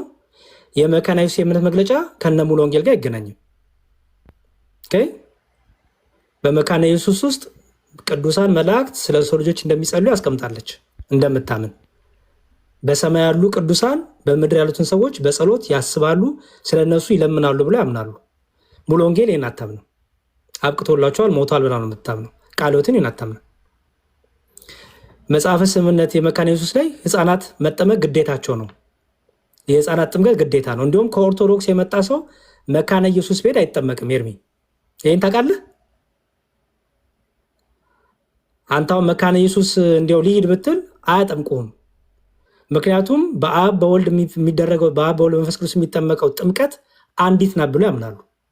ስለዚህ በኦርቶዶክስ ያለው ጥምቀት ትክክል፣ የህፃናት ጥምቀት ትክክል ነው ብሎ ያምናሉ። እነማ እነዚህ መካነ ኢየሱሶች። እነ ሙሉ ወንጌል ደግሞ ያምኑ ብትሄድ ድጋሚ ያጠምቁሃል አንተ። መካነ ኢየሱስ ደግሞ አታጠምቅህም። ምክንያቱም ጥምቀት አንዲት ናት አትደገም ብሎ ያምናሉ። በአብ በወልድ በመንፈስ ቅዱስ ተጠመቅ ድረስ ማለት ነው። የልጅነትን ጥምቀት ይቀበላሉ ማለት ነው። አዎ ሁሉንም አሳያለሁ። በየቤተ እምነታቸው መጽሐፍት ያስቀመጡት የየቤተ እምነታቸው አቋም መግለጫና አስተምሮ አላቸው። ለዚህ ነው ከየት ቤተ እምነት ናችሁ ብለን የምንጠይቃቸው። አንደኛ የእምነት መግለጫቸውን አስቀምጧል። ሁለተኛ ደግሞ ይኸው እንደምታየው ካውንስሉ ራሱ የተለያየ አስተምሮ ያላቸው ቤተ እምነቶች ብሎን የዘረዘራቸው። ኦኬ፣ ስለዚህ እንጠይቃለን ማለት ነው። ቦርናጌን አገኘኸው? እንትንህን አንድ ስልክ ኑሮኝ ነው እንጂ እስኪ ቆይ ሌላ ስልክ ስክሪንሻት ትችላለህ እኮ ቦርናጌን። ምን ታደርግ መሰለህ? ጠብቀኛ እንዴ ተወጣና ትንሽ ጥሩ ተወጣና ምን ታደርጋለህ? እንጠብቃለን። አንተ ስለምታውቀው የት እንደምታገኘው ፒዲኤፉን ስክሪንሻት ወስደህ ላክልኝ ለእኔ፣ እኔ ደግሞ ፈልጌ ያገኘዋለሁ። ምንም ችግር የለውም። አረ የለም፣ እኔ እስካሁን እየፈለግኩት ነው። የለም ሲጀመር በምን ላይሰንስ እንደሰጡት ራሱ እኔ ግራ ገብቶኛል። ደህና አደራችሁ አትሉም እንደ እናንተ? እንዴት አደራችሁ? አረ ሰላም፣ እንዴት ናችሁ? የክርስቶስ ሰላም ከእናንተ ጋር ይሁን። እኔ ደንግጬ እኮ ነው አሮማ ቤተክርስቲያን የእምነት መግለጫ አለው ሲል ደነገጥኩኝ። አሮማ የእምነት መግለጫ አይደለም፣ ገና የሥላሴ አስተምሮ ላይ እየተጣላ ነው ከሌሎች ጋር። አብ ወልድ ነው ወልድ አብ ነው በሚለው ትምህርት ገና እየተጣላ ያለ ሰው የእምነት መግለጫ አለው ብሎ መምጣት ከባድ ነው። ሲጀመር ሰሙ ዛሬ ሙሉ ቀን ትናንት ያመጣው ገድል መነጋገሪያ ሲያደርጉት ነበረ። እኛና ምንም አናውቅም እያሉ ነበረ። ያው እንዲህ የቤት ስራ እየሰጠናቸው እርስ በርስ በዚህም ይጣላሉ አሁን። አዎ እንዴ ገድል አይደለም ገድል እንዴት መጣ ምናምን፣ እኛ መጽሐፍ ቅዱስ ብቻ የምናነብ ያለውና ባህሩ አስገባውና ከሰሙ ጋር አውሩ። ምክንያቱም ትናንት ሰሙ ያሳየው የለም ውሸት ነው ሲል ስለነበረ እኔ መጽሐፍ ስለሌለኝ እነሰሙ ጋር ያለው መዝሙር የተሳደበ እኮ። አዎ እሱማ እየተሳደበው እንዴት ብዬ ነው ከሱ ጋር ቁጭ የማወራ? ባህሩ ትንሽ ቶሎ ይናደዳል። እንግዲህ አሮ ነው ቶሎ ጥሩ አንዳንድ የሚናገረው ነገር ያ እሱ ልክ አይደለም። እየተሳደበ ቁጭ አድርጌ አላሰራውም። ይልቁን ፕሮቴስታንቶች ካሉ መጠየቅ የሚፈልጉት አሁን እኔ ሌላ ቦታ ላይ ስትሄዱ የምታነሱት ጥያቄ አለ አይደል? ስለ ገድል ለምሳሌ ታነሳላችሁ፣ ስለ ቅዱሳን አማላጅነት ታነሳላችሁ፣ ስለ እመቤታችን ቅድስት ድንግል ማርያም አማላጅ አይደለችም ምናምን ትላላችሁ። ይሄው አሁን መረጃ ማስረጃ መልስ ያለበት ቦታ ላይ ሲመጣ ለምንድን ነው የማትገቡት? ጠይቁ። መጠየቅ ስለማይፈልጉ ነው ኤርሚዬ ችግሩ ነው። ከተለያየ እኛ አሁን ጥያቄ ጠይቁኝ እጠይቃለሁ ብያለሁ። የምጠይቃችሁ ደግሞ በየቤተ እምነታችሁ አስተምሮ ነው ስላልን ብዙ ጊዜ የየቤተ እምነታችሁ ያስተምሮ ልዩነት እንዲወጣ አይፈለግም። ለዛ ነው እኔ እስከማውቀው። የሚገባ ካለ ግን አሁን የሚገባ ይጠይቃል እጠይቃለሁ ማለት ነው። ስለዚህ ስብከቱ የሚሆኑ ታዲያ ኦርቶዶክስ አማኙን እምነቱን ስለማያውቁ ወይ ደግሞ በደንብ መጽሐፍ ቅዱስን ስለማያነብ ምናምን ያለ ሰው ያለውን አስተምሮ ልክ እንዳልሆነ ምን ነገር ብቻ ነው እንጂ የዛኛው መቀበል ማስተማር የለም ማለት ነው። መጠየቅ የለም የነሱ። ያው ጴጥሮስ እስቲ አንድ ቁጥር ጽፎላል ይግባና ሜቢ ባህሩ ደግሞ ካልተሳደበ ሌላ ነገር እንትን ካለ ከሰሙ ጋር መጽሐፉን አውጥቶ እኔ መጽሐፉ ቢኖር ይኖር አውራ ነበር። መጽሐፉ በሌለ ነገር ላይ ሀሳብ መስጠት ስለማልፈልግ ነው። እነሰሙ ግን በመረጃ ስለያዙ ከነሱ ጋር ሞር የተሻለ ነገር ያቀርባል። ገድል በሚለው ላይ ማለት ነው። የፕሮቴስታንት ግን በኋላ ላይ ሁለት ሰው ምናምን ውጡልና ውጡ። ቦርናጌን አስተካክሎ ይምጣ። ቦርናጌን ተመልሶ ይምጣ። ኖ ቦርናጌን ማለቀውም አትለቀውም፣ አይቻልም፣ አይሄድም። ኤርሚ በነገራችን ራሱ ወጣ አይቀመጥ። በነገራችን ላይ መደብደብ የለመደ ሰው ሲደበደብ ከቤቱ አይወጣም ነው የሚባለው። እና ሁሌ መደብደብ የለመደ ሰው አንዴ ከተደበደበ ከቤቱ አይወጣም። ቤቱን ዘግቶ ጴጥሮስ ላክልኝ ስቤዋለሁ ገብቷል። ጥያቄ ያላችሁ ሰዎች ግቡና ጠይቁ። ስትጠየቁም መልሱ። እኔ ገድል የሚባል ነገር ያው ለመጀመሪያ ጊዜ ስላየሁኝ እንትን ያልኩኝ ለዚህ ሳምንት ጥያቄ ሰጥቻቸው ነበር። ኦኬ ጥያቄ ያላችሁ አሁንም መግባት የምትፈልጉ ግቡ። ጴጥሮስ ከስድብ ነፃ የሆነ የሚሳደብ ከሆነ ምንም ችግር የለም፣ ከታች ይሆናል። ማነው ማኪ ነው የመሲን ፕሮፋይል ያደረገው? በማርያም አስገባኝ ብለኝ ነው የገባው እኮ አታወራ።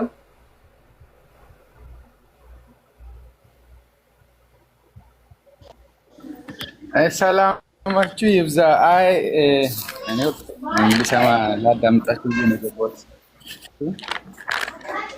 ጴጥሮስ ገብተሃል? ጴጥሮስ አቤት አቤት፣ እንዴት አደራችሁ? እግዚአብሔር ይመስገን። ድምፅ አለ ሜቢ ካላወቅ ልጆች ስላሉ ነው። ይቅርታ። ሜቢ የሚረድ ጸጥ ያለ ቦታ መጋ ከቻልኩ። ኦኬ አሁን ፐርፌክት። ሰላም እንዴት ነህ? እግዚአብሔር ይመስገን። ተመስገን። ከቤተ እምነት ነህ ጴጥሮስ ወንድሜ? እኔ ሙሉ ወንጌል። ከሙሉ ወንጌል ነህ? በጣም ጥሩ። ጥያቄ ስላለኝ ነው። በእናንተ ላይ ነው ጥያቄ ያለኝ። እኔም እጠይቅሃለሁ መልሼ። አይ የሙሉ ወንጌል ማስተማሪያ የክርስትና ማስተማሪያ መጽሐፉን አልያዝኩትም። ችግር የለውም። ከመጽሐፍ ቅዱስ አሁን በእናንተ ላይ ያለኝን ጥያቄ ብቻ እንድትመልሱልኝ ነው። ከመጽሐፍ ቅዱስ ነው የምጠይቅሃለሁ። እሱን ተስማምተን ነው ጥያቄ የምቀበለ። ይቻላል። ዞሮ ግን እጄ ላይ መጽሐፉ የለኝም። አንድ ሞባይል ነው ያዝኩት። ችግር የለውም። እኔም ላሳይ እችላለሁ መጽሐፉ ስላለኝ፣ ግን አንተ በሚመች መልኩ ጠይቃለሁ። ጠይቅ። እሺ ኦኬ እሺ፣ ታንክ ዩ አመሰግናለሁ። በመጀመሪያ በቤቱ ያላችሁ ሰላም ብያለሁኝ። ሰሙ በቤቱ ያላችሁ እና ክሊሉ ሁላችሁም ሰላም ብያለሁ። ህፃናትን እንድታጠምቁ መጽሐፍ ቅዱሳዊ አስተምህሮ ወይም ህግ ይሄን ነገር እንድታሳይም ብዬ ነበረ።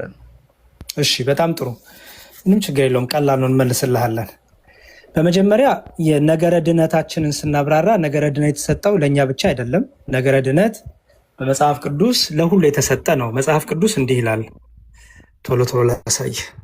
እኛ ለህፃናት ጥምቀት የምንጠቅሰው እኛ ብቻ አይደለንም። ባይዘወይ የአንተው ጴንጤ በሚባለው ቅርንጫፍ ውስጥ ያለችው መካነ ኢየሱስም ይህንን ጥቅስ ወስዳ ለህፃናት ጥምቀት ጠቅሰዋለች።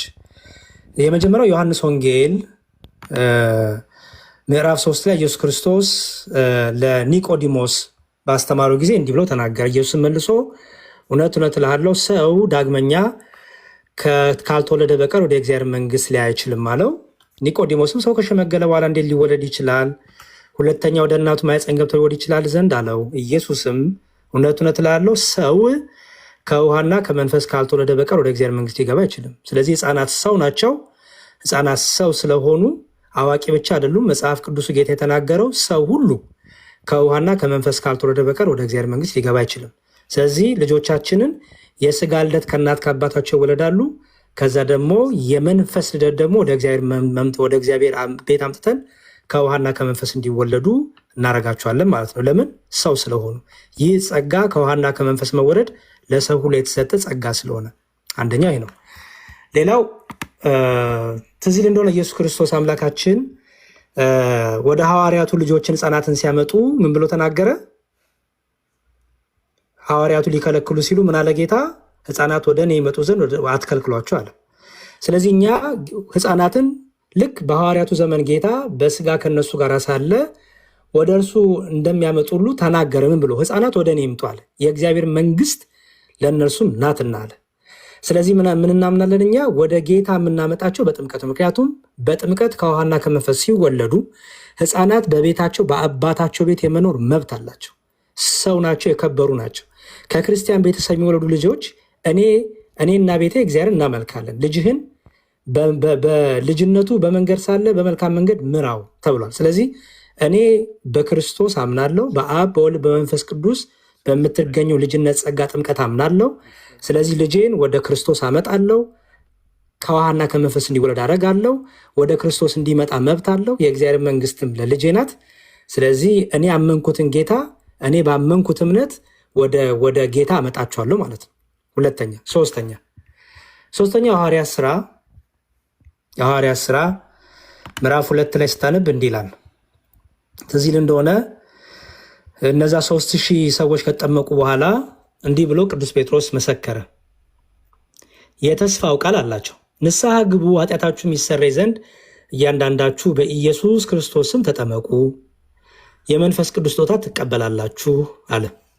ከዛም ይላል ይኸው የተስፋው ቃል ለእናንተና ለልጆቻችሁ ጌታ አምላካችንም ወደ እርሱ ለሚጠራቸው በሩቅ ላሉ ሁሉ ነውና ይላል።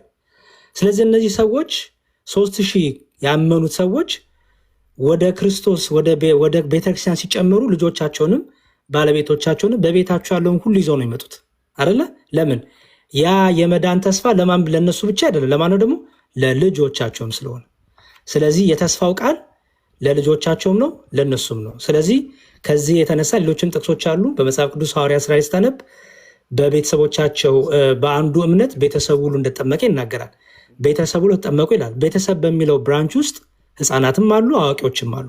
ስለዚህ ቤተሰብ የሚለው ሁሉንም የያዘ ስለሆነ ሁሉንም ያጠቃለለ ስለሆነ ለምሳሌ በምን ምሳሌ ልስጥ መሰለ? ጨርሻለሁ ካረዘምኩ ይቅርታ።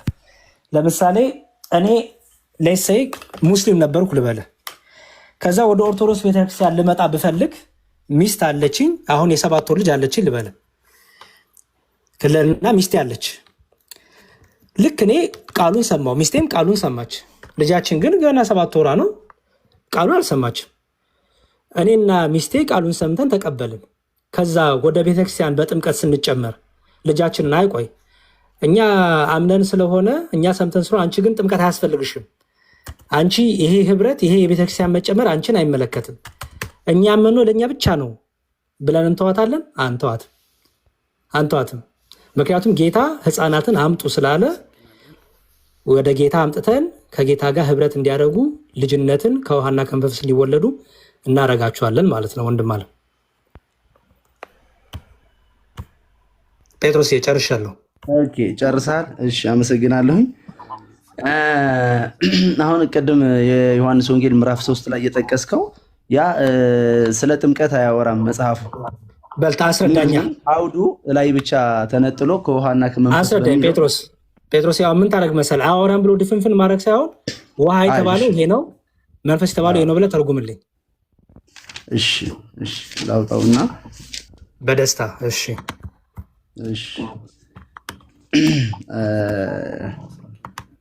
የዮሐንስ ወንጌል ምዕራፍ 3 ቁጥር 5 ኒቆዲሞስ ጋር ከምን ላይ ነው የምታነበው? ይቅርታ ጴጥሮስ ሶሪ ላቋርጥ ፈልጌ አይደለም። ከምን ላይ ነው የምታነበው?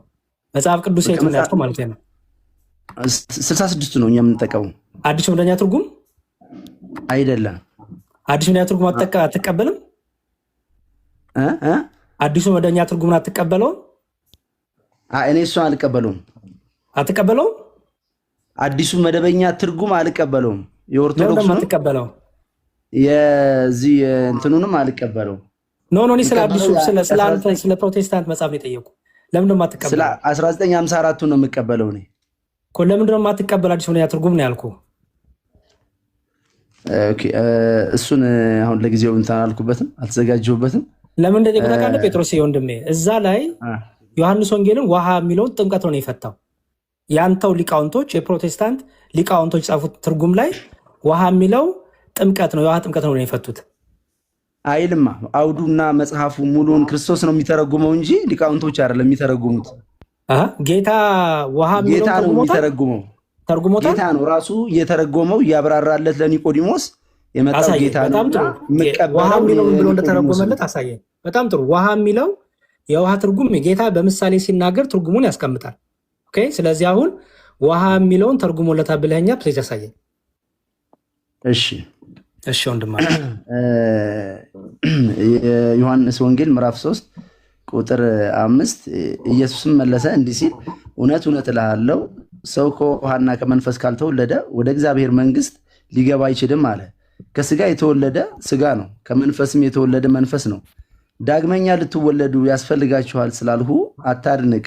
ነፋስ ወደሚወደው ይነፍሳል፣ ድምፁንም ትሰማለህ፣ ነገር ግን ከወዴት እንደመጣ ወዴትም እንዲሄድ አታውቅም። ከመንፈስ የተወለደ ሁሉ እንዲሁ ነው። ኒቆዲሞስ መልሶ ይህ እንዴት ሊሆን ይችላል አለው። ኢየሱስ መልሶ እንዲህ አለ፣ አንተ የእስራኤል መምህር ስትሆን ይህን አታውቅምን? እውነት እውነት እልሃለሁ የምናውቀው እንናገራለን፣ ያየነውንም እንመሰክራለን፣ ምስክርነታችንም አትቀበሉም። አልጨረሰውም። ከላይ ጀምሮ እያወራ ነው። አልትቀበሉም ማለት ስለ ምድራዊ ነገር በነገርኳችሁ ጊዜ ካላመናችሁ ስለ ሰማያዊ ነገር ብነግራችሁ እንዴት ታምናላችሁ? ከሰማይ ከወረደው በቀር ወደ ሰማይ እየወጣ ማንም የለም፣ እርሱም ከሰማይ የሚኖረው የሰው ልጅ ነው። ሙሴም በምድረ በዳ እባብን እንደሰቀለ እንዲሁ በእርሱ የሚያምን ሁሉ የዘላለም ሕይወት እንዲኖረው እንጂ እንዳይጠፋ የሰው ልጅ ይሰቀል ዘንድ ይገባዋል። በእርሱ የሚያምን ሁሉ የዘላለም ሕይወት እንዲኖረው እንጂ እንዳይጠፋ እግዚአብሔር አንድያ ልጁን እስኪሰጥ ድረስ ዓለሙን እንዲሁ ወዶአልና። ዓለም በልጁ እንዲድን ነው እንጂ በዓለም እንዲፈርድ እግዚአብሔር ወደ ዓለም አላከውም እና እያለ ጌታችን መድኃኒታችን ኢየሱስ ክርስቶስ ወርዶ ራሱ ክፍሉን እያብራራው ስለሆነ ጴጥሮስ አሳየኛ ወንድሜ። ውሃን ተርጉሞታል ብለኛል። ውሃ ምን ብሎ ተረጎመ ጌታ? በእርሱ የሚያምን እያለ እኮ ነው። ውሃ ማለት እምነት ማለት ነው። አዎ በእርሱ የሚያምን እያለ መጽሐፉ የተረጎመ ነው። ከጌታችን ውሃ ማለት እምነት ማለት ነው ወንድሜ። በቃ ውሃ እዚህ ላይ አሁን ያስቀመጠው መንፈስ ቅዱስ ራሱ መንፈስ ቅዱስ ነው። ውሃ ደግሞ እያለ ያለው ቃሉን ነው። አሳየኝ። የት አለ? አሳየኝ። እንደዛ የሚለው የት አመጣኸው? በእርሱ የሚያምን አይልማ። ውሃ እምነት ነው የሚል አሳየኝ። ተርጉሞታል እኮ የተረጎመለት እኮ ነው። በእርሱ የሚያምን የውሃን ትርጉም ንገረኝ አልኩህ ጴጥሮስ። የውሃን ትርጉም ንገረኝ። ከጌታ በላይ ምን ተርጓሚ ያለና እንዴ? አላሳየኝም እኮ ውሃ እምነት ነው ብሎ ጌታ ተረጎመለት አልከኝ። የት አለ ውሃ? በዛ መንገድ ውሃ ማለት እምነት ነው ያለው። ቃል በቃል እዚህ ጋር ጥምቀት ነው። አንተ ቃል በቃል እኮ አማኝነህ አይደለም። አንተ ቃል በቃል አማኝነህ። ጥምቀት ብላ ታሳየኛለህ? ጥምቀት ብላ ታሳየኝም እኮ ውሃ ጥምቀት ነው። ውሃ ሲያሳይ ውሃ ጥምቀት ነው ተጠመቁ ይላል እዚህ ላይ እኮ። ላሳየህ አክሊያ፣ እንደ ችግር የለው። ውሃ ጥምቀት ነው ተጠመቁ ይላል። ቆይ ላሳየህ አላስረዳም እንትን ላሳየህ ጴጥሮስ፣ ችግር የለው። እሺ ውሃ ጥምቀት እንደሆነ መጀመሪያ ላይ ከውሃና ከመንፈስ በዚሁ ዮሐንስ ወንጌል ምዕራፍ 3 ላይ ስማኝ እንኳን እንዴ። እሺ ኦኬ። ከውሃና ከመንፈስ ካልተወለደ በቀር። ምክንያቱም ጥያቄው ምን ነበረ? ክርስቶስ ምን አለው? ዳግመኛ ካልተወለዳችሁ በቀር የእግዚአብሔር መንግስት ልትወርሱ አትችልም አለው። አሁን ዳግመኛ ልደት ነው የተነገረ ያለው። አስተውል። ዳግመኛ መወለድ ደግሞ ለክርስቲያኖች ማለት እንደሆነ ይገባሃል ብዬ አስባለሁ። እኛ ክርስቲያኖች ዳግመኛ ልደት የሚባለው ሰው ከውሃና ከመንፈስ ሲወለድ አሮጌው ማንነቱን ጥሎ አዲሱን ጸጋ የሚለብስበት ከጌታ ከሞቱና ከትንሣኤው ጋር አንድ የሚሆንበት ይሄ ሁለተኛው ልደት ከውሃ ውስጥ ገብቶ ሲወጣ ያ ዳግመኛ ልደት ይባላል። ስለዚህ በመጽሐፍ ቅዱስ ዳግመኛ መወለድ የተባለው በጥምቀት የምትገኘውን ዳግመኛ ልደት ነው። ስለዚህ ምን አለ ጌታ? ስለ ዳግመኛ ልደት እያስረዳ ነው፣ ስለ ዳግም መወለድ። ከዛ ምን አለ ኒቆዲሞስ? እንዴት ነው ሰው ከሸመገለ በኋላ ወደ እናቱ ማህፀን ዳግመኛ የሚገባው አለ። ክርስቶስ ምን አለው? እንዴት ይሄን አታስተውልም? እውነት እውነት እልሃለሁ ሰው አለ ከውሃና ከመንፈስ ካልተወለደ በቀር ወደ እግዚአብሔር መንግስት ሊገባ አይችልም ብሎ አስቀመጠ። ውሃ ነው፣ መንፈስም መንፈስ ነው። ምክንያቱም መንፈስ ቅዱስ መንፈስ ነው። በቃ ተቀበልን። ውሃ ጋር ስመጣ ግን ውሃ ማለት እኮ እምነት ነው ካልከኝ ጌታ አንደኛ ውሃ ማለት እምነት ነው ያለበትን ሳየኛለ። አንድ ሁለተኛ ደግሞ በመጽሐፍ ቅዱስ ውሃ እምነት ሆኖ የተፈታበትን አንድ አንቀስተኝ። እኔ ውሃ ጥምቀት እንደሆነ አሳይሃለሁ። አንተ ግን ውሃ እምነት ነው ያልክበትን አሳየኝ።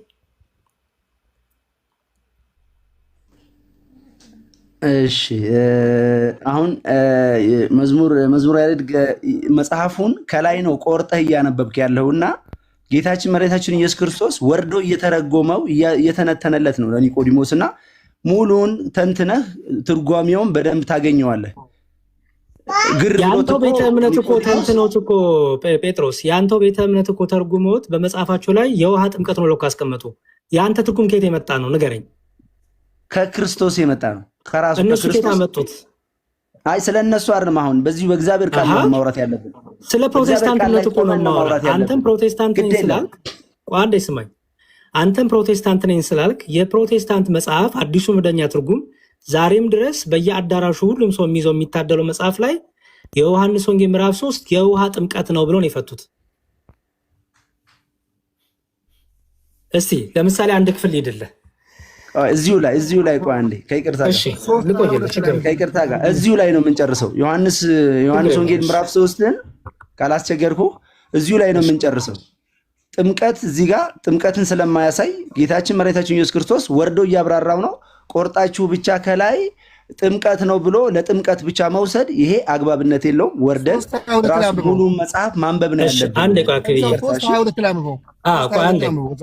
እዚሁ ላይ ነው የምንጨርሰው። ጴጥሮስ እዛው ነው ያለው። እሱ የነገረክ እዛው ቁጥር 22 ላይ እያለክ ነው ያለው። ቁጥር 22 ላይ ከዚህ በኋላ ኢየሱስ ከደቀ መዛሙርቱ ጋር ወደ ይሁዳ ሀገር መጣ፣ በዚያም ከነርሱ ጋር ተቀምጦ ያጠምቅ ነበር የሚለውን አመጣልህ። ዮሐንስም ደግሞ በሳሌም አቅራቢያ በሄኖን በዚያ ብዙ ውሃ ነበርና ያጠምቅ ነበር ይላል። ኦኬ አሁን እሱ ሊያሳይ የፈለገው ጌታ ቀጥሎ ይሄን ካስተማረው በኋላ ጥምቀትን በውሃ የሚደረገውን ጥምቀት ያለውን ነገር ነው አኪሉ ሊያሳይ የፈለገው። እኔ ግን እዛ ድረስ ሳንደርስ ለአንተ ላሳይ የምፈልገው ነገር በደንብ አስተውል። ከላይ ጀምሬ ነገርኩ። ዳግመኛ መወለድ ማለት ለአንድ ክርስቲያን ዳግም ተወለደ ስትል ምን አደረገ ማለትህ ነው? ምን ሲያደርገው ዳግም ይወለደው? በክርስቶስ ሲያምን ዳግም ይወለዳል። በክርስቶስ ሲያምን አንድ ሰው ሳይጠመቅ ዳግም ይወለዳል። ሳይጠመቅ አላልኩም፣ በእምነት ዳግም ይወለዳል። ሰው ሳይጠመቅ ነው ያልኩህ። ሳይጠመቅ ሰው ዳግም ይወለዳል። አንድ ሰው ሳያምን ቢጠመቅ ዳግም አይወለድም። እኔ የጠየቅኩህ እሱን አይደለም። ሳይጣመነ ባይጠመቅ ዳግም ልደት ያገኛል? ቅድሚያ ያገኛል። በእምነት ዳግም ውልደት ያገኛል። በእምነት ስለሆነ ሳይጠመቅ ዳግም ልደት ያገኛል። ከመጠመቁ በፊት ኦልሬዲ ዳግም ተወልዷል ነው የምትለው? በእምነት ይወለዳል። ከክርስቶስ ከሞቱና ከትንሣኤው ጋር አንድ ለመሆን ደግሞ ይጠመቃል፣ ክርስቶስን ይለብሳል። የጠየቁ እሱን አይደለም፣ ግልጽ አድርግልኝ። ሳይጠመቅ በማመኑ ብቻ ዳግም ይወለዳል ብቻ አላልኩም። እኔ በእምነት ይወለዳል። ክሊር አድርግልኝ አቋምህን። በእምነት ነው እንጂ በጥምቀት ሰው አይወለድም። እኔ እሱን አልጠየቅኩም። አንድ ሰው ይኸውልህ፣ ለምሳሌ አመንኩ አለ አንድ ሰው። አሁን እዚህ ጋር ወንጌል ሰበከን፣ እዚህ ሆኜ አይኔን ጨፍኜ እጅ ወደ ላይ አመንኩ አልኩኝ፣ ዳግም ተወለድኩ? እንደዛ አይደለም። ይማራል፣ ስለ ክርስቶስ ወንጌልን ይማራል። ከተማረ በኋላ በክርስቶስ ካመነ በኋላ ከዛ በኋላ ዳግም ይወለዳል። ከዛ ከተወለደ በኋላ ደግሞ ነው የሚጠመቀው፣ ከክርስቶስ ጋር ክርስቶስን ይለብሳል ማለት ነው። አንድ ሰው የጠየቁ ምንድን ነው? ስማኝ ቆይ፣ አሁን ሰበከኝ፣ ቆይ ስማኝ፣ አስተማርከኝ። አሁን አመንኩ አልኩኝ። አሁን በቃ በአፌን አውጥቼ ቃሌን መስክሬ እጄ ወደ ላይ አድርጌ አመንኩ አልኩኝ፣ ዳግም ተወለድኩ? ይህን በተናገርኩ ቅስፈት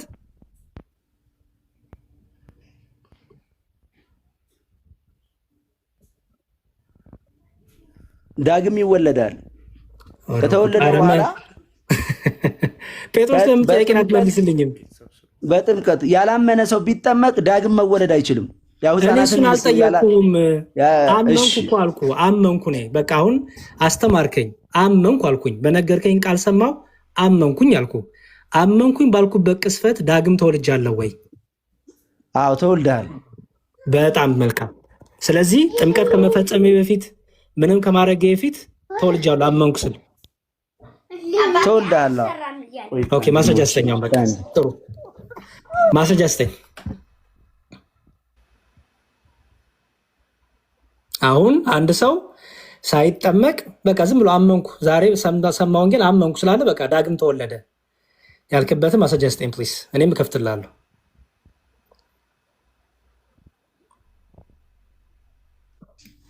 አንዴ ሞባይል ላይ ልግባ።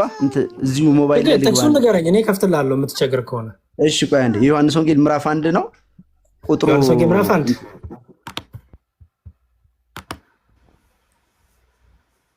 12 ነው የሚሆን።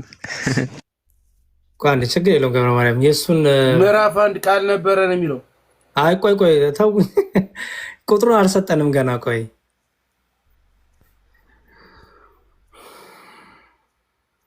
ቁጥር 12 ብሎ እያገዙክ ነው። እሱ ከሆነ ላንብብልህ።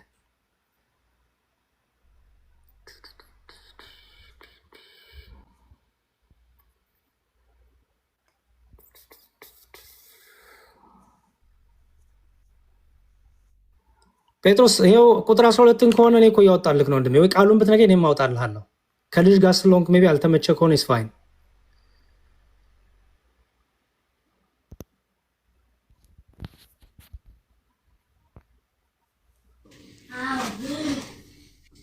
እሺ እኔ ላንብብልህ። ቀጥል፣ ምን ደስ እንዳለ ችግር የለውም። እሺ ሞች እዛ እንዲሆኝ አንዴ ላውራ።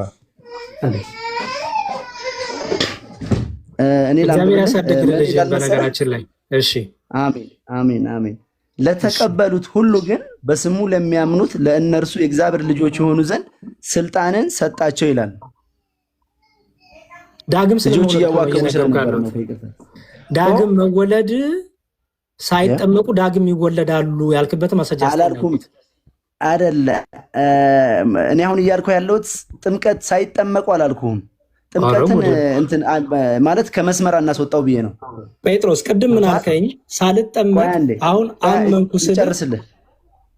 ምሳሌ ለምሳሌ ወንጌል ሰበከኝ ጴጥሮስ ስማኝ፣ ሳሁን አስተማርከኝ። ከዛ አሜን ብዬ ተቀበልኩ። በቃ አምኛለሁ ስል ዳግም ተወልጃለሁ ሳልጠመቅ። በትክክል በጣም ጥሩ። ስለዚህ አንድ ሰው ሳይጠመቅ እሺ አንዴ ከይቅርታ ለተቀበሉት ሁሉ ግን በስሙ ለሚያምኑት ለእነርሱ የእግዚአብሔር ልጆች የሆኑ ዘንድ ስልጣን ሰጣቸው። እነርሱም ከእግዚአብሔር ተወለዱ እንጂ ከደም ወይም ከስጋ ፈቃድ ከወንድ ፈቃድ አልተወለዱም። ከማን ተወለዱ? ከእግዚአብሔር ተወለዱ እያለ ነው። ይሄ ዳግም ውልደት ማለት ይሄ ነው። በእምነት ነው ዳግም ውልደት፣ ሳይጠመቁ ማለት ነው። ጥምቀት እኮ ካመንክ በኋላ ነው። ሳታምን ብትጠመቅ አትድንም፣ ይፈረድብሃል። ጴጥሮስ እኔ እሱን አልጠየኩም። ፕሊዝ ማንም ሰው የጠየቁ ጥያቄ ሳይጠመቅ አንድ ሰው በማመኑ ብቻ ዳግም ይወለዳል ወይ? በእምነት ክርስቶስን ሲቀበል ሲያምን ይወለዳል ዳግም። ይኸው መጽሐፉ ነው የሚለው። ምንም ሳይጠመቅ ማለት ነው። ቆይ ጥምቀቱን ለምንድን ነው የምታነሳው? ግን እማነሳው ለምን መሰለህ? ካመነ ሰው ነው የሚጠመቀው። ያላመነ ሰው ሲጠመቅ ይፈረድበታል። አንዴ ስማኝ፣ ያመነ የተጠመቀ ይድናል ተብሏል አይደል እኮ። ወረድ ብለህ ደግሞ አንብበዋ። አንዴ ጴጥሮስ ስማኝ ፕሊዝ፣ ቆይ አንዴ ፕሊዝ ስማኝ። የሚድነው ምንድን ነው ተባለ?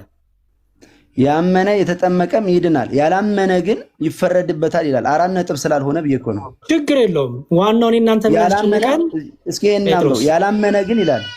እኔ ስለሚፈረደው ምን አስጨነቀኝ? ስለ መዳን እኮ ነው ሁላችንም አይደለም። ስለ መዳን ብቻ አይደለም። 4 ነጥብ አላደረገም እዛ ላይ። ጴጥሮስ የሚድነው ምን ያደረገ ነው ንገረኝ። ያመነ የተጠመቀ ይድናል፣ ያላመነ ግን ይፈረድበታል አለ።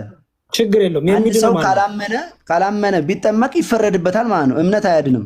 ለመዳን ግን ምን ማድረግ አለበት? አንድ ሰው አምኖ መጠመቅ አለበት። በጣም ጥሩ። አምኖ ካልተጠመቀ ይድናል? አምኖ ካልተጠመቀ አይድንም።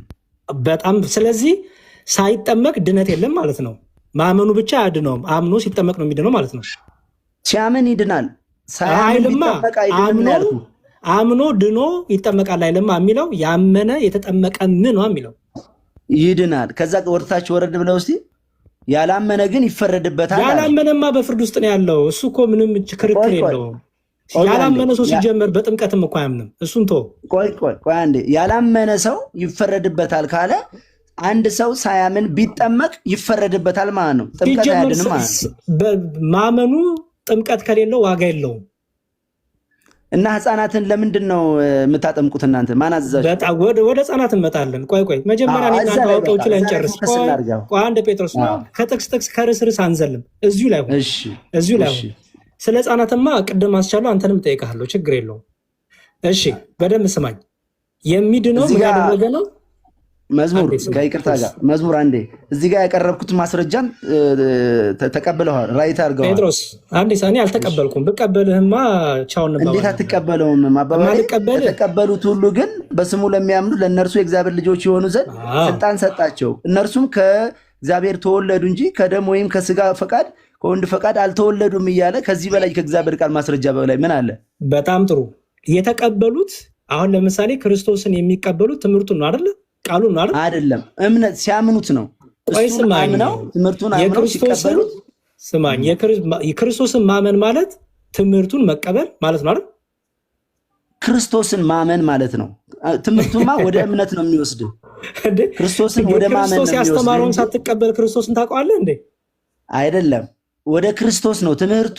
ክርስቶስ እንደሚያድን ሲመሰክርልህ ክርስቶስን ታምናለህ። ካመንክ በኋላ ክርስቶስን ብሎ አስተማረን። ምን ያለ ነው የሚድነው አለን? በልጁ የሚያምን የዘላለም ሕይወት አለው። በልጁ የማያምን ግን የእግዚአብሔር ቁጣ በእርሱ ላይ ይኖራል እንጂ ሕይወትን አያይም አለ። ከዚህ በላይ በጣም ጥሩ ማስረጃ ምን እኮ አለ? ምንም ችግር የለውም። ስለዚህ በልጁ የሚያምን ሲባል ጥምቀትን ያገለለ ነው ይላል። እዚህ ላይ ጥምቀትን ያገለለ ነው ወይ ይላል? አሁን አንተ እዚህ ጋር በእምነት እየተናገረ ነው አይደለ? የሰው ልጅ በእምነት እንደሚወለድ እየተናገረ ጥምቀት እዚህ ጋር ይላል ወይ ነው የምልህ። እኔ ክርስቲያን ነኝ። የመጽሐፍ ቅዱስን አስተምሮ ለራሴ ምቾት አንዷን ጥቅስ መዝዤ የምቀበል ሰው አይደለሁም። መጽሐፍ ቅዱስን በምላት የምቀበል ነኝ። ክርስቶስ በእምነት ክርስቶስን ያመነ የተጠመቀ ይድናል የሚለው ከዮሐንስ ወንጌል ምዕራፍ 1 ጋር አይጋጭብኝም። ምክንያቱም ሁለቱም አንድ ሀሳብ ነው ያለው። አንድ የሰማኛ ጴጥሮስ እንደ ከሰጠኝ ልመልስልህ።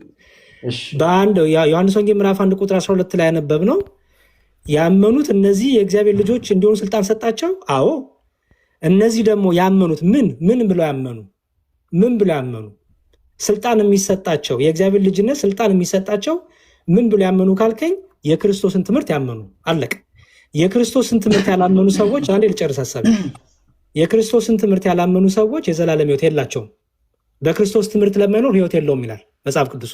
የክርስቶስ ትምህርት ነው ምንድን ነው? ያመነ የተጠመቀም ይድናል። ስለዚህ እምነት ጥምቀትን ያገለለ አይደለም። ጥምቀት ደግሞ እምነትን ያገለለ አይደለም። አንድ ሰው አምኛለሁ ብቻ ብሎ አይድንም፣ ተጠምቄያለሁ ብቻ ብሎም አይድንም። አምኖ ሲጠመቅ። ምክንያቱም ጥምቀት ካልተጠመቅ ከጌታ ጋር ህብረት አንድነት የለህም። ከሞቱና ከትንሣኤው ጋር ልትተባበር የምትችለው በጥምቀትና በጥምቀት ብቻ ነው።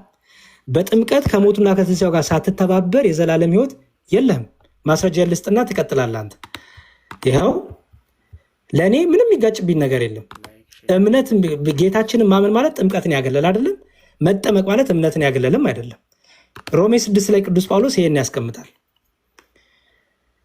እንግዲህ ይላል ያው ከክርስቶስ ኢየሱስ ጋር አንድ እንሆን ዘንድ የተጠመቅን ሁላችን የምንጠመቀው ለምንድን ነው አለ? ከክርስቶስ ኢየሱስ ጋር አንድ ለመሆን።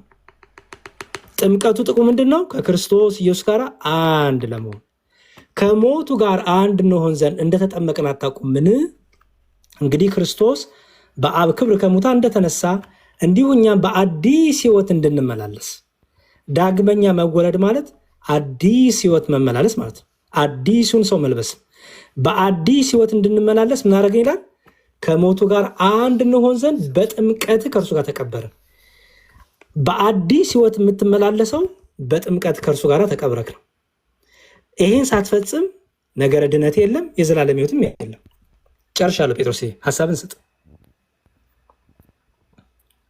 እሺ አመሰግናለሁ። ያልከው ነገር ትክክል ነው። እኛም አምነን ነው የምንጠመቀው። ፕሮቴስታንቱ አሙሎ ወንጌል ያመነን ሰው ታስጠምቃለች። ትክክለኛ የእግዚአብሔርን ቃል መሬት ላይ አውርዳ የምትጠቀመው እሷ ናት። በትክክል አሁን ልጄ አሁን በ12 ዓመቱ ወንጌልን ተማረ። ከዛ በደንብ ማወቅ ከጀመረ በኋላ ካወቀ ከተረዳው በኋላ ተጠምቋል። አሁን በቅርቡ ማለት ነው። ይሄ ትክክለኛ ክርስቲያናዊ አካሄድ ስለሆነ ማለት ነው።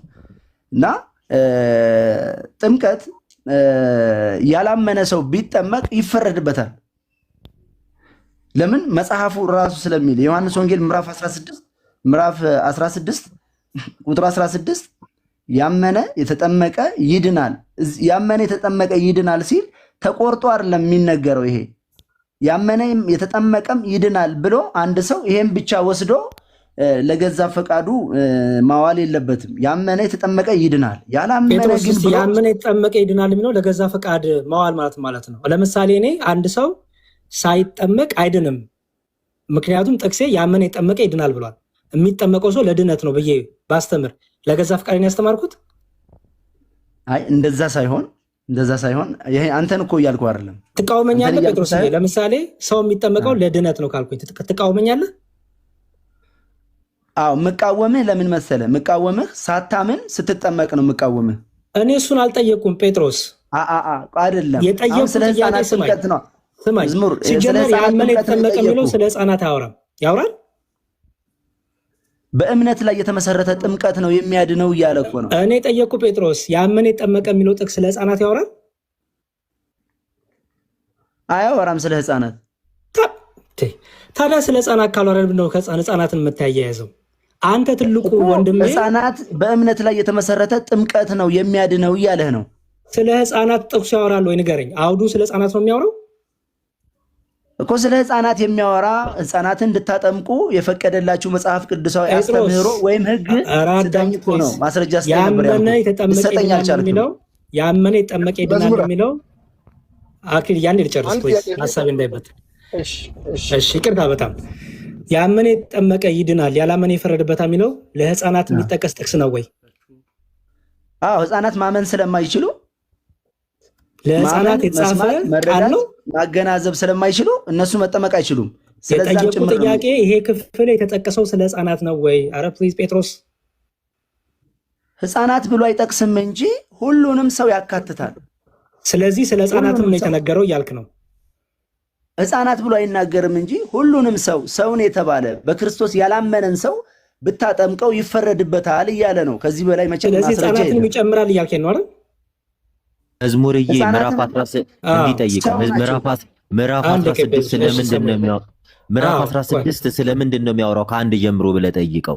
ክፍሉ ጭራሽ ስለ ህፃናት አይደለም የሚያወራው። አይ ስለ ህፃናት ካለ እሱ ነው እንትን ውስጥ የሚገባው ችግር ውስጥ የሚገባው። ቆይ ጴጥሮስ ስለ ህፃናት ነው እያልክ ነው? አቋምን ንገረኝ አንዴ።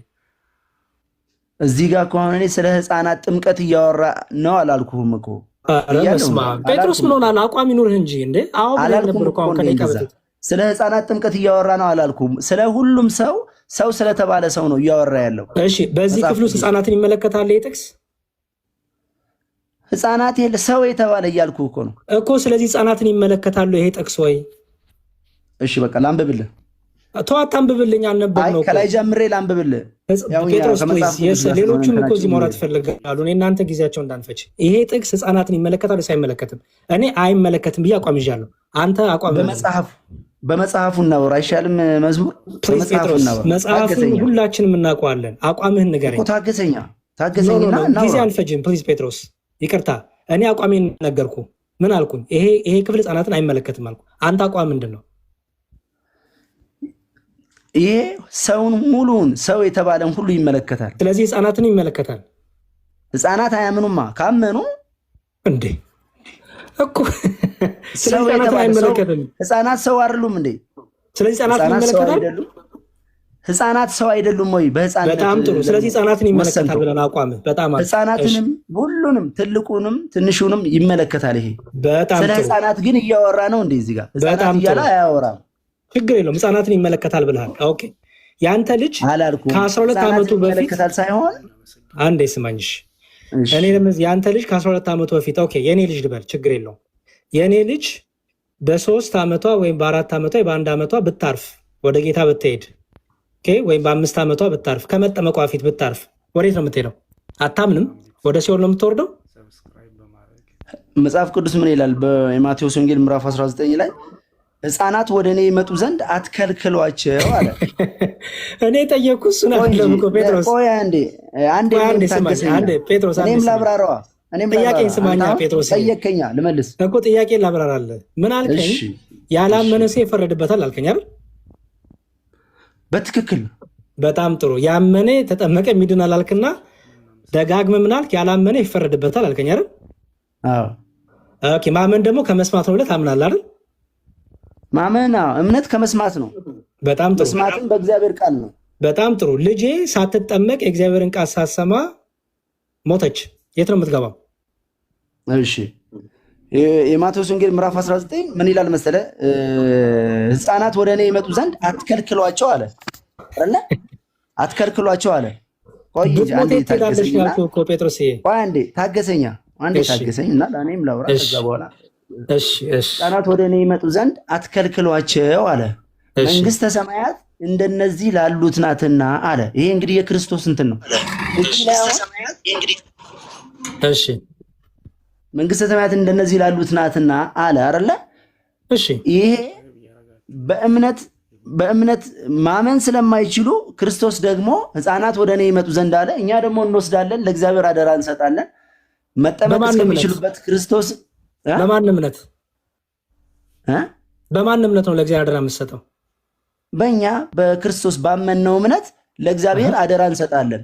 በአንተ እምነት ቅድም እኮ ማን ልጆች ሳያምኑ ማመን አይችሉም እኮ ብለኝ ነበር። አሁን ደግሞ በእኔ እምነት አልክ ደግሞ መልሰ እኮ ለእግዚአብሔር አደራ እንሰጣለን። በማን እምነት? አምጡ ስላለን ማለት ነው። በማን እምነት? ህፃናት ወደ እኔ ይመጡ ዘንድ አትከልክሏቸው ስላለ እንወስዳለን። ህፃናትን በማን እምነት? ህፃናትን ወስደን ለእግዚአብሔር ባደራ እንሰጣለን፣ እናስተምራቸዋለን፣ ይጠመቃሉ ማለት ነው። ጥምቀት እዚህ ጋር ዋጋ አለው በሙሉ ወንጌል።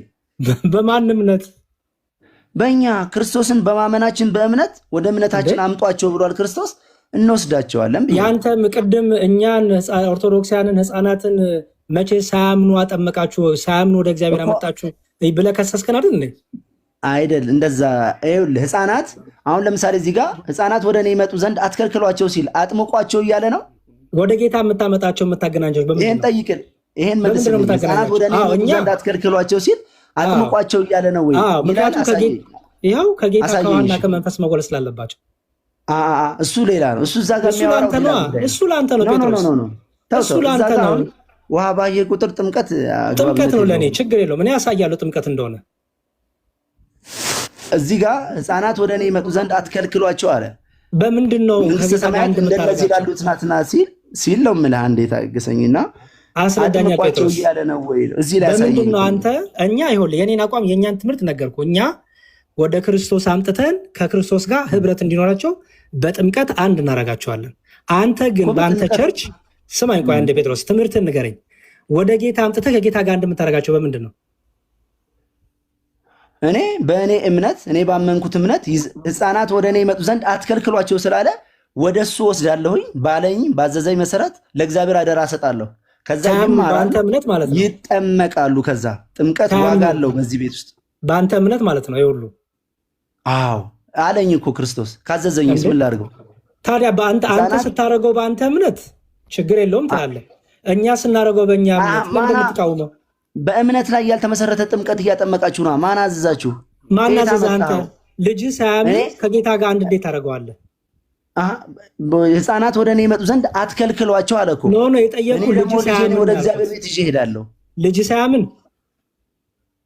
አትከልክሏቸው አላመነም። ልጅ አላመነም። ይኸውልህ አሁን እመን አትመን የሚባልበት እድሜ ላይ አይደለም ያለውና ህፃናት ወደ እኔ ይመጡ ዘንድ አትከልክሏቸው አለ።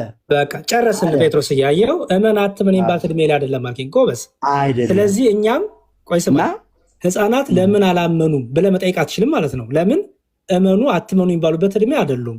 በቤተሰቦቻቸው እምነት ወደ እግዚአብሔር ይመጣሉ አይደለ? ተጠመቁም ማለት አትችልም። እችላለሁ። እኛማ የምናስጠምቅበት አንተ ቆይ ስማኛ ጴጥሮስ፣ ማዘዣ አምጣ። ህፃናት እንዲጠመቁ ያላመኑ ሰዎች እንዲጠመቁ መጽሐፍ ቅዱሳዊ ማስረጃ ያላመኑ አትበል። የአንተም ልጅ አላመነም ስል እኮ አላመነም እኔ ያመንኩለት እኮ አልከኝ። አቤት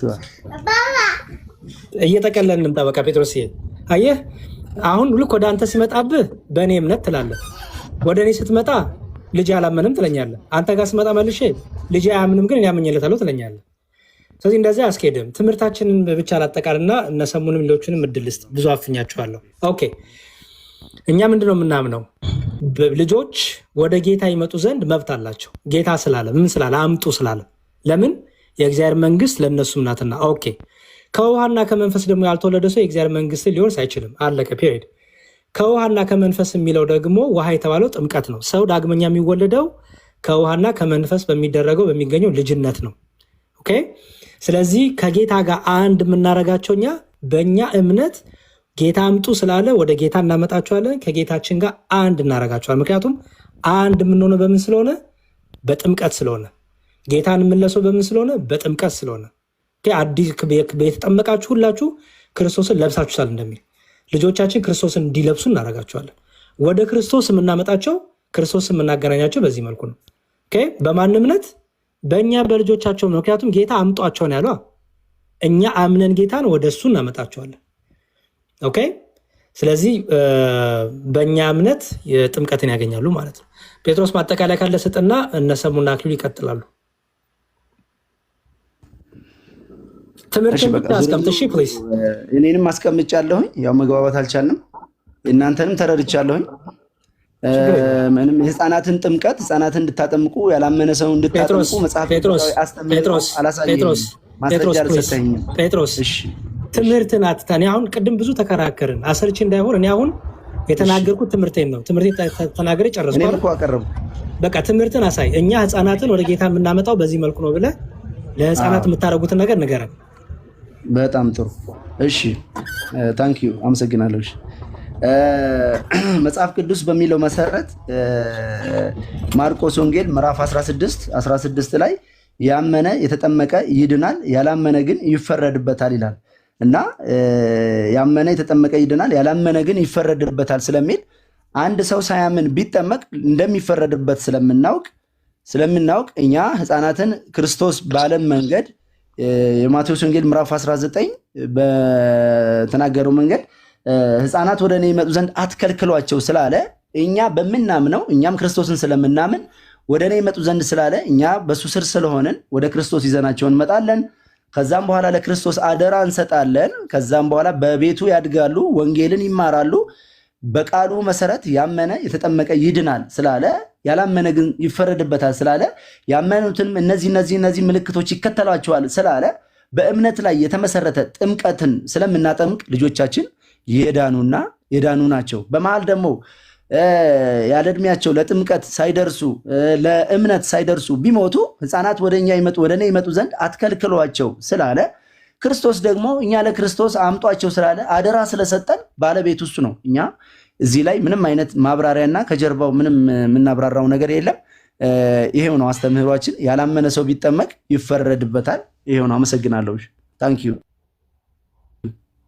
በጣም ጴጥሮስዬ። እነ ሰሙሻና ሌሎቻችሁ እና አክሊል ይቅርታ ሀሳብ ስጡና እኔ ሀሳብ ላስቀምጥ። ህፃናት አይጠመቁም ላለው የሐዋርያት 2:39 አካባቢ ላይ ይህም የተስፋው ቃል ለእናንተና ለልጆቻችሁ ነው። ለእናንተና ለማን ነው አለ? ለልጆቻችሁ። ሲጀመር ጥምቀት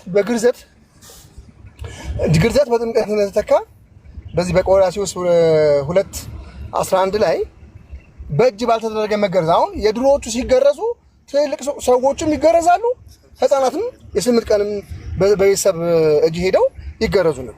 ያንን ምሳሌ አድርጎ አመጥቶ የጥምቀት ምሳሌ አድርጎታል ቆላስይስ 2:11 ላይ።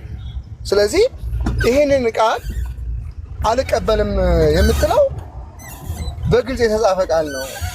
ሲጀመር ጥምቀትን ለድነት ብላችሁ ትቀበላላችሁ ወይ? ጥምቀት ለድነት ያስፈልጋል ብለህ ታምናላችሁ ወይ? ጴጥሮስ ይሄን ነው የምጠይቀህ።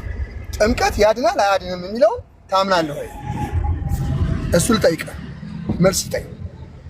ጥምቀት ያድናል ብለህ ታምናለህ? ምንም ጭራሽ አክሊሉ አንዴ ጠይቀው ይመልስልኝ። መልስ ስጠኝ። እሺ ጴጥሮስ ጥምቀት ለድነት ብሎ ታምናለህ? አሳየኝ። ጥምቀት ለድነት የሚል መጽሐፍ ቅዱሳዊ ማስረጃ ስጠኝ። አንተ ታምናለህ አታምንም? መጀመሪያ እምነት ነው። ንገረኛ። ጥምቀት ለድነት የሚል መጽሐፍ ቅዱሳዊ ማስረጃ ስጠኝ። አሳይሃለሁ። አንተ ታምናለህ አታምንም? መጀመሪያ አቋም ንገረኛ። ተጠመቀ። ቆይ አንዴ ስሜታዊ አንተ አቋምን ብቻ ንገረኝ። አንተ ጥምቀት ለድነት ነው ብለህ ታምናለህ? ያመነ የተጠመቀ ይድናል ብዬ ነው የማምነው እኔ። ያላመነ ግን ጥምቀት ለድነት ያስፈልጋል አታምንም? ጥምቀት ለድነት ያስፈልጋል አያስፈልግም? ይቅርታ ያመነ የተጠመቀ ይድናል። ወይ ጴጥሮስ አንዴ ይቅርታ። አክሊሉ አንተ ሐሳብህን ስጥ፣ ሐሳብህን ቋጨው፣ መረጃህን አስቀምጥ። ሲጀመር ሙሉ ወንጌል አንደኛ ጴጥሮስ 3:1 ላይ ቆይ አንዴ ዘሙዬ አንደኛ ጴጥሮስ 3:1 ላይ ይህም ውሃ ትቀጥላለህ። አኬ ከሱ ጋር ቱ ዌይ ኮሚኒኬሽን አታርግ። ሁለት ምክንያቱም ደሆል ጴንጤቆስጣል ጥምቀት ለድነት ጴንጤቆስጣልም ሪፎርምዶችም ጥምቀት ለድነት ብለው አያምኑም። በቃ እኮ አንተ አሁን መጽሐፍ ቅዱስ መረጃ ብቻ ሳትጠይቀው አውራ። አያምኑም። በቃ እንዲያምን አንደኛ ጴጥሮስ 3:1 ላይ ይህም ውሃ ማለት ጥምቀት ምሳሌ ሆኖ አሁን ያድነናል አለ። ከምንድን ነው የሚያድነን ጴጥሮስ? እሺ እዛ ጋር ያላመነ ሰው ተጠምቆ እንደሚድን አሳየኝ ቦታው ላይ። ይህም ውሃ ማለት አሳየኝ እኮ ነው የምልህ። አሁን ያድነናል። ነጥለህ ብቻ የመጽሐፍ ቅዱስ ቃል ነጥለህ አሁን ጥለህ አትውሰድ እኮ ነው የምልህ ጴጥሮስ። እዛ በቦታው አንደኛ ጴጥሮስ ምዕራፍ 3 ላይ እንዴት ትሰማኛለህ ወንድሜ? እሺ ያ ምናልባት ረጅም ሰዓት እኛ ሰማን፣ በደንብ ሰማን። ያው እንግዲህ ጥምቀትን ቃላት ነው የምትመርጥ ማለት ቃላት ማለት እዚህ ጋር ያመነ የተጠመቀ ይድናል። አንድ ላይ የተጻፈውን ነገር ከታች ያለውን ያላመነ ግን ይፈረድበታል። ቅድም እያስረዳ ነበር መዝሙር ባጭሩ ያላመነውን ተወውና ያመነ የተጠመቀ ነው የሚድን እያለ እየነገረ ነበር ስለ ድህነት ማለት ነው። ከዛ በላይ ብዙ ነገሮችን ሰምተናል። እንተውና አሁን እኛ መዝሙር ሰዓት እየሄደብን ስለሆነ ትንሽ ትምህርት አስተምሮንና እኛ እንተኛ። ገብቶናል። እሺ ብቻ ይመልስልኝ ኤርሚዬ። ምን ይመልስልሃል? ለዚህ በላይ እየነገረ ሰሙ ራሱ እየነገረ አያምኑም አለ እኮ። አዎ ከምንድን ነው የሚያድነን ጴጥሮስ? ይህም ውሃ ማለት ጥምቀት ምሳሌ ሆኖ አሁን ያድነናል አለ ጴጥሮስ። እባክህ መልስ ስጠኝ። ከምንድን ነው የሚያድነን? በቦታው አንደኛ ጴጥሮስ ላይ ነው የምልህ። ያላመነ ሰው ተጠምቆ ሲድን አይተሃል ወይ? በቦታው ላይ አሳየኝ ነው የምልህ። ያላመነ ሰው ተጠምቀው ሕፃናትን እዛ ጋር ሲያጠምቁ አይተሃል ወይ ነው የምልህ። ቦታው ላይ ገብተህ አሳየኛ። አውዱን ጠብቀህ ያላመነ ሰው ይጠመቃል ወንድሜ። ይህም ውሃ ማለት ጥምቀት ምሳሌ ሆኖ አሁን ያድናል አለ ጴጥሮስ። አንተ ጴጥሮስ የተናገረውን ቃል ትችላለህ? አውዱን ጠብቀህ አንብበዋ። ነጥለህ ውሃ ያድናል ጥምቀት ያድናል ብቻ ብለህ አትሂድ። መጽሐፍ ቅዱሳዊ የሚጠመቀው ያመነ ሰው ነው። አምኖ ነው የሚጠመቀው። አምኖ ነው የሚጠመቀው። ከምንድን ነው ያመነ? አዩ ያመነ የተጠመቀ ይድናል አልኩህ እኮ። ቻው። ከምንድን ነው የሚያድነን? ያመነ የተጠመቀ ይድናል፣ ያላመነ ግን ይፈረድበታል። አሁን ጥምቀት ያድናል ብሏል አላለም? እዚህ ላይ ይላል አላለም? ጥምቀት ያድናል አላለም? ያድናል ተብሏል። ተጽፏል አልተጻፈም? አላለም። ያመነ ሰው ቢጠመቅ ይድናል ነው ያለው። አረ ይሄው እኮ ይህም ውሃ ማለት ጥምቀት ምሳሌ ሆኖ አሁን ያድናል አለ። እስቲ ወርደህ አንብበው። እሺ በጥይት ብትገለው አያምንልህም። በቃ ተው አክሊሉ ተው። ደሞል ፔንት አያምንልህም አለ እኮ። አክሊል ተው አትጠይቀው። የራስህን ሀሳብ ብቻ አስቀምጠህ እንትን በል። እንዲህ ኮንክሪት እነዚህን አይደለም ክላሽ ደቅነ መጽሐፍ ቅዱስን ተቀበሉ ብትላቸው መጽሐፍ ቅዱስን የሚቀበሉ ሰዎች አይደለም። የራስህን ሀሳብ ብቻ አክሊል አስቀምጥ። ሌሎቹ እየደከማቸው መዝሙር ስለ ድነት እስኪ ትንሽ አስተምረን። ቅድም ጥያቄ ሲነሱ የነበሩ ነገሮች ነበሩና ትንሽ ስለ ድህነት ብታስተምረን ደስ ይለናል። ማለት ብሪፍ ብታደርገው ሞር ከክርስቶስ ስቅለት በኋላ ያለው የድነት ሁኔታ ትንሽ ግልጽ ብታረግልን ጥሩ ነው። ትንሽ ቅድም መጥተው ኮንፊውዝ እያረጉ ነበረ እና እሱን ትንሽ አብራራለን። ከሱ ጋር መከራከሩ ቀርቶ ትንሽ ብንማር ጥሩ ነው። ሰዓቱ በጣም እየሄደ ስለሆነ በሱ ላይ ቢያንስ የተወሰነ 1-10 ደቂቃ ይዘ እስኪ አብራራለን። እኛ ከድነት በኋላ ከክርስቶስ ከስቅለቱ በኋላ ያለው የድነት ሁኔታን ትንሽ አብራራለን እስኪ። እሺ፣ አመሰግናለሁ። ተባረኩ። ቻው። እሺ ጴጥሮስ እናመሰግናለን። መዝሙር ቅድም የተነሳ ርዕስ ነበረ። ስለ ምልጃን ያነሱብን እና ስለ ምልጃ ተነስተው ነበር። ስለዛ ነበር በጣም ኮንፊውዝ ያደረጉን ነበረ። ኦኬ እሺ፣ ቃሎት ያሰማልና አክሊዬ ጥሩ ጥያቄ ነበር የጠየቀው። ባይዘወይ አንደኛ ጴጥሮስ ላይ ያለው እኔ እዛ ድረስ መድረስ ስላልፈለኩኝ ነው እንጂ ብዙ ጥቅሶች ነበሩ። ግን ይሄም ውሃ ተብሎ ያድናል የተባለው ውሃው ነው። እኛ ሲጀመር አንድ ሰው የሚጠመቀው ለመዳን ነው ብለን እናምናለን። እንዳለው ሰሙ በፔንቴኮስታል ያሉ ሪፎርመዶች አያምኑም ይሄንን። በቃ ሰው የሚጠመቀው ስርዓት ለመፈጸም ነው እንጂ ለድነት አይደለም የሚጠመቀው ብለ አያምኑም። እኛ ደግሞ ጥምቀት ለድነት ነው ብለን እናምናለን። እኛ ብቻ አይደለንም። ጴንጤ የምትባሏ በጌታ ናት የምትባሏ የመካነ ኢየሱስ መለኮታዊ ውሃ ትለዋለች። ጭራሽ ጥምቀት የሚፈጽሙበትን ውሃ መለኮታዊ ውሃ ብላ ትጠራዋለች። ያልተጠመቀ ሰው አይድንም ብላ ታስቀምጣለች። ስለዚህ ይሄ ልጅ እንዲሁም ኦርቶዶክሲያን ጋር ሲያው መግባባት ያለበት መጀመሪያ አንድ ነን ጴንጤ ነን ከሚሉት ጋር ከጎኑ ካሉት ጋር በዚህ ጉዳይ እንግዲህ በደንብ መናገር አለበት። እኛማ አስተምሯችን አስቀምጥን እና ይህም ውሃ ማለትም ጥምቀት ያድናል። ሰው ጥምቀት ያድናል ስንል እኛ ውሃው በራሱ ያድናል እያልን አይደለም። ውሃማ ሻወር ዕለት ዕለት እኮ እንወስዳለን። ጥምቀት ግን ያድናል ስንል በአብ በወልድ በመንፈስ ቅዱስ ስም ያ ውሃ የአብ የወልድ የመንፈስ ቅዱስ ስም ሲጠራበት ከቃሉ ጋር ህብረት ያደርጋል። የእግዚአብሔር መንፈስ በዛ ላይ ይሆናል። ስለዚህ ከእግዚአብሔር ቃል የተነሳ ከመንፈሱ የተነሳ ዳግም ይወልደናል። በሚታየው ውሃ የማይታይ ጸጋ እናገኛለን። ዳግም ከውሃና ከመንፈስ እንወለዳለን እና ቆላሴስ የተሰጠውም እንዳለው ነው። ኤፌሶን ላይም እንደሚለው ኤፌሶን 5:25 ላይ ባሎች ሆይ ክርስቶስ ደግሞ ቤተክርስቲያን እንደወደዳት ሚስቶቻችሁ ውደዱ ካለዋና በውሃ መታጠብና ይኸው በውሃ መታጠብና ከቃሉ ጋር አንጽቶ እንዲቀድሳት ስለ እርሷ ራሱን አሳልፎ ሰጠ ይላል። ስለዚህ በውሃ መታጠብና ብሎ በጥምቀት የሚገኘውን ልጅነት፣ አዲስ ማንነት፣ ዳግም መወለድን በጥምቀት የሚገኘው ከጌታ ጋር ያለው ንብረት ጌታ መልበስን አሮጌውን ጥለን አዲሱን ሰው የምንለብስበትን ክርስቶስን ይጠመቃችሁላችሁ ክርስቶስን ለብሳችሁታል። ስለዚህ ሰው ሳይጠመቅ ክርስቶስን አይለብስም፣ ሳይጠመቅ ዳግም አይወለድም። ከውሃ በጥምቀት ሳይወለድ ጥምቀትን ሳይፈጽም ከጌታ ጋር ህብረት አይኖረውም። ስለዚህ አይድንም ማለት ነው። አለቀ። ጥምቀት አያድንም ብሎ የሚጠመቅ ሰው አልዳንም።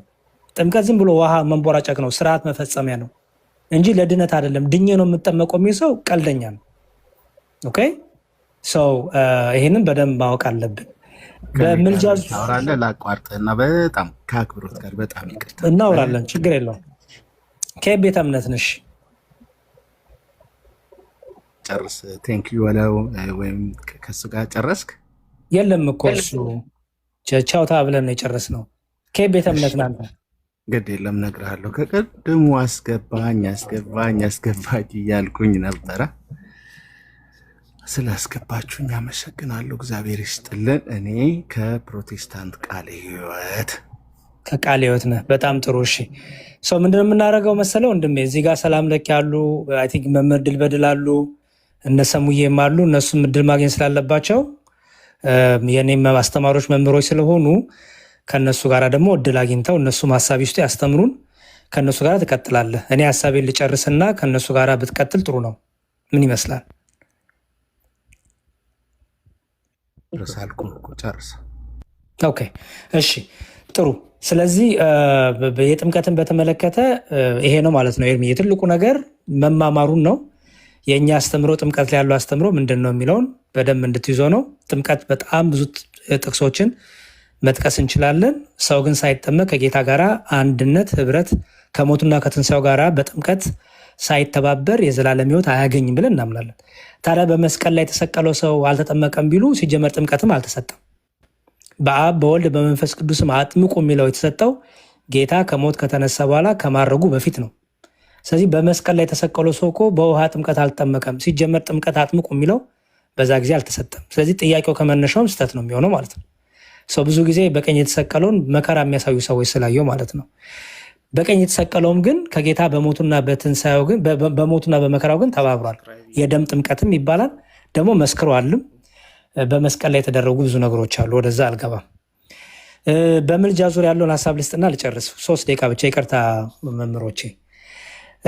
ለምሳሌ የክርስቶስን በተመለከተ ሮሜ 8:30 ላይ ይጠቀሳል፣ ዕብራውያን ይጠቀሳል። እነዚህን ክፍሎች ምልጃ የሚለው ቃል በደንብ ስማ ኤርሚያስ። ምልጃ የሚለው ቃል ለሰዎችም ተነግሯል፣ ለክርስቶስም ደግሞ ተጽፏል። ኦኬ ለመንፈስ ቅዱስም ተጽፏል። ባይዘወይ መንፈስ ቅዱስም ይማልድልናል ተብሏል፣ ክርስቶስ ይማልዳል ተብሏል። እኛም ስለ ነገስታቱ እርስ በርሳችሁ አንዳችሁ ለአንዳችሁ ማልዱ ተብሏል። ስለዚህ እንዴት እናደርገው ነው? ቃሉ አለ። ቃሉን ታዲያ እንዴት ነው የምንረዳው? ምክንያቱም ለጌታ ሲነገር ለምሳሌ ሐዋርያቱ ብርሃን ተብለዋል፣ ክርስቶስም ብርሃን ተብሏል። ስለዚህ አይ በቃ አንድ አይነት ሁሉ ነው አይደለም። ክርስቶስ የሚምር ሊቀ ካህን ተብሏል፣ ሊቀ ካህንም ተብሏል። ግን ደግሞ ክርስቶስ ሊቀ ካህን ብቻ አይደለም፣ ደግሞ የሚምርም ተብሏል።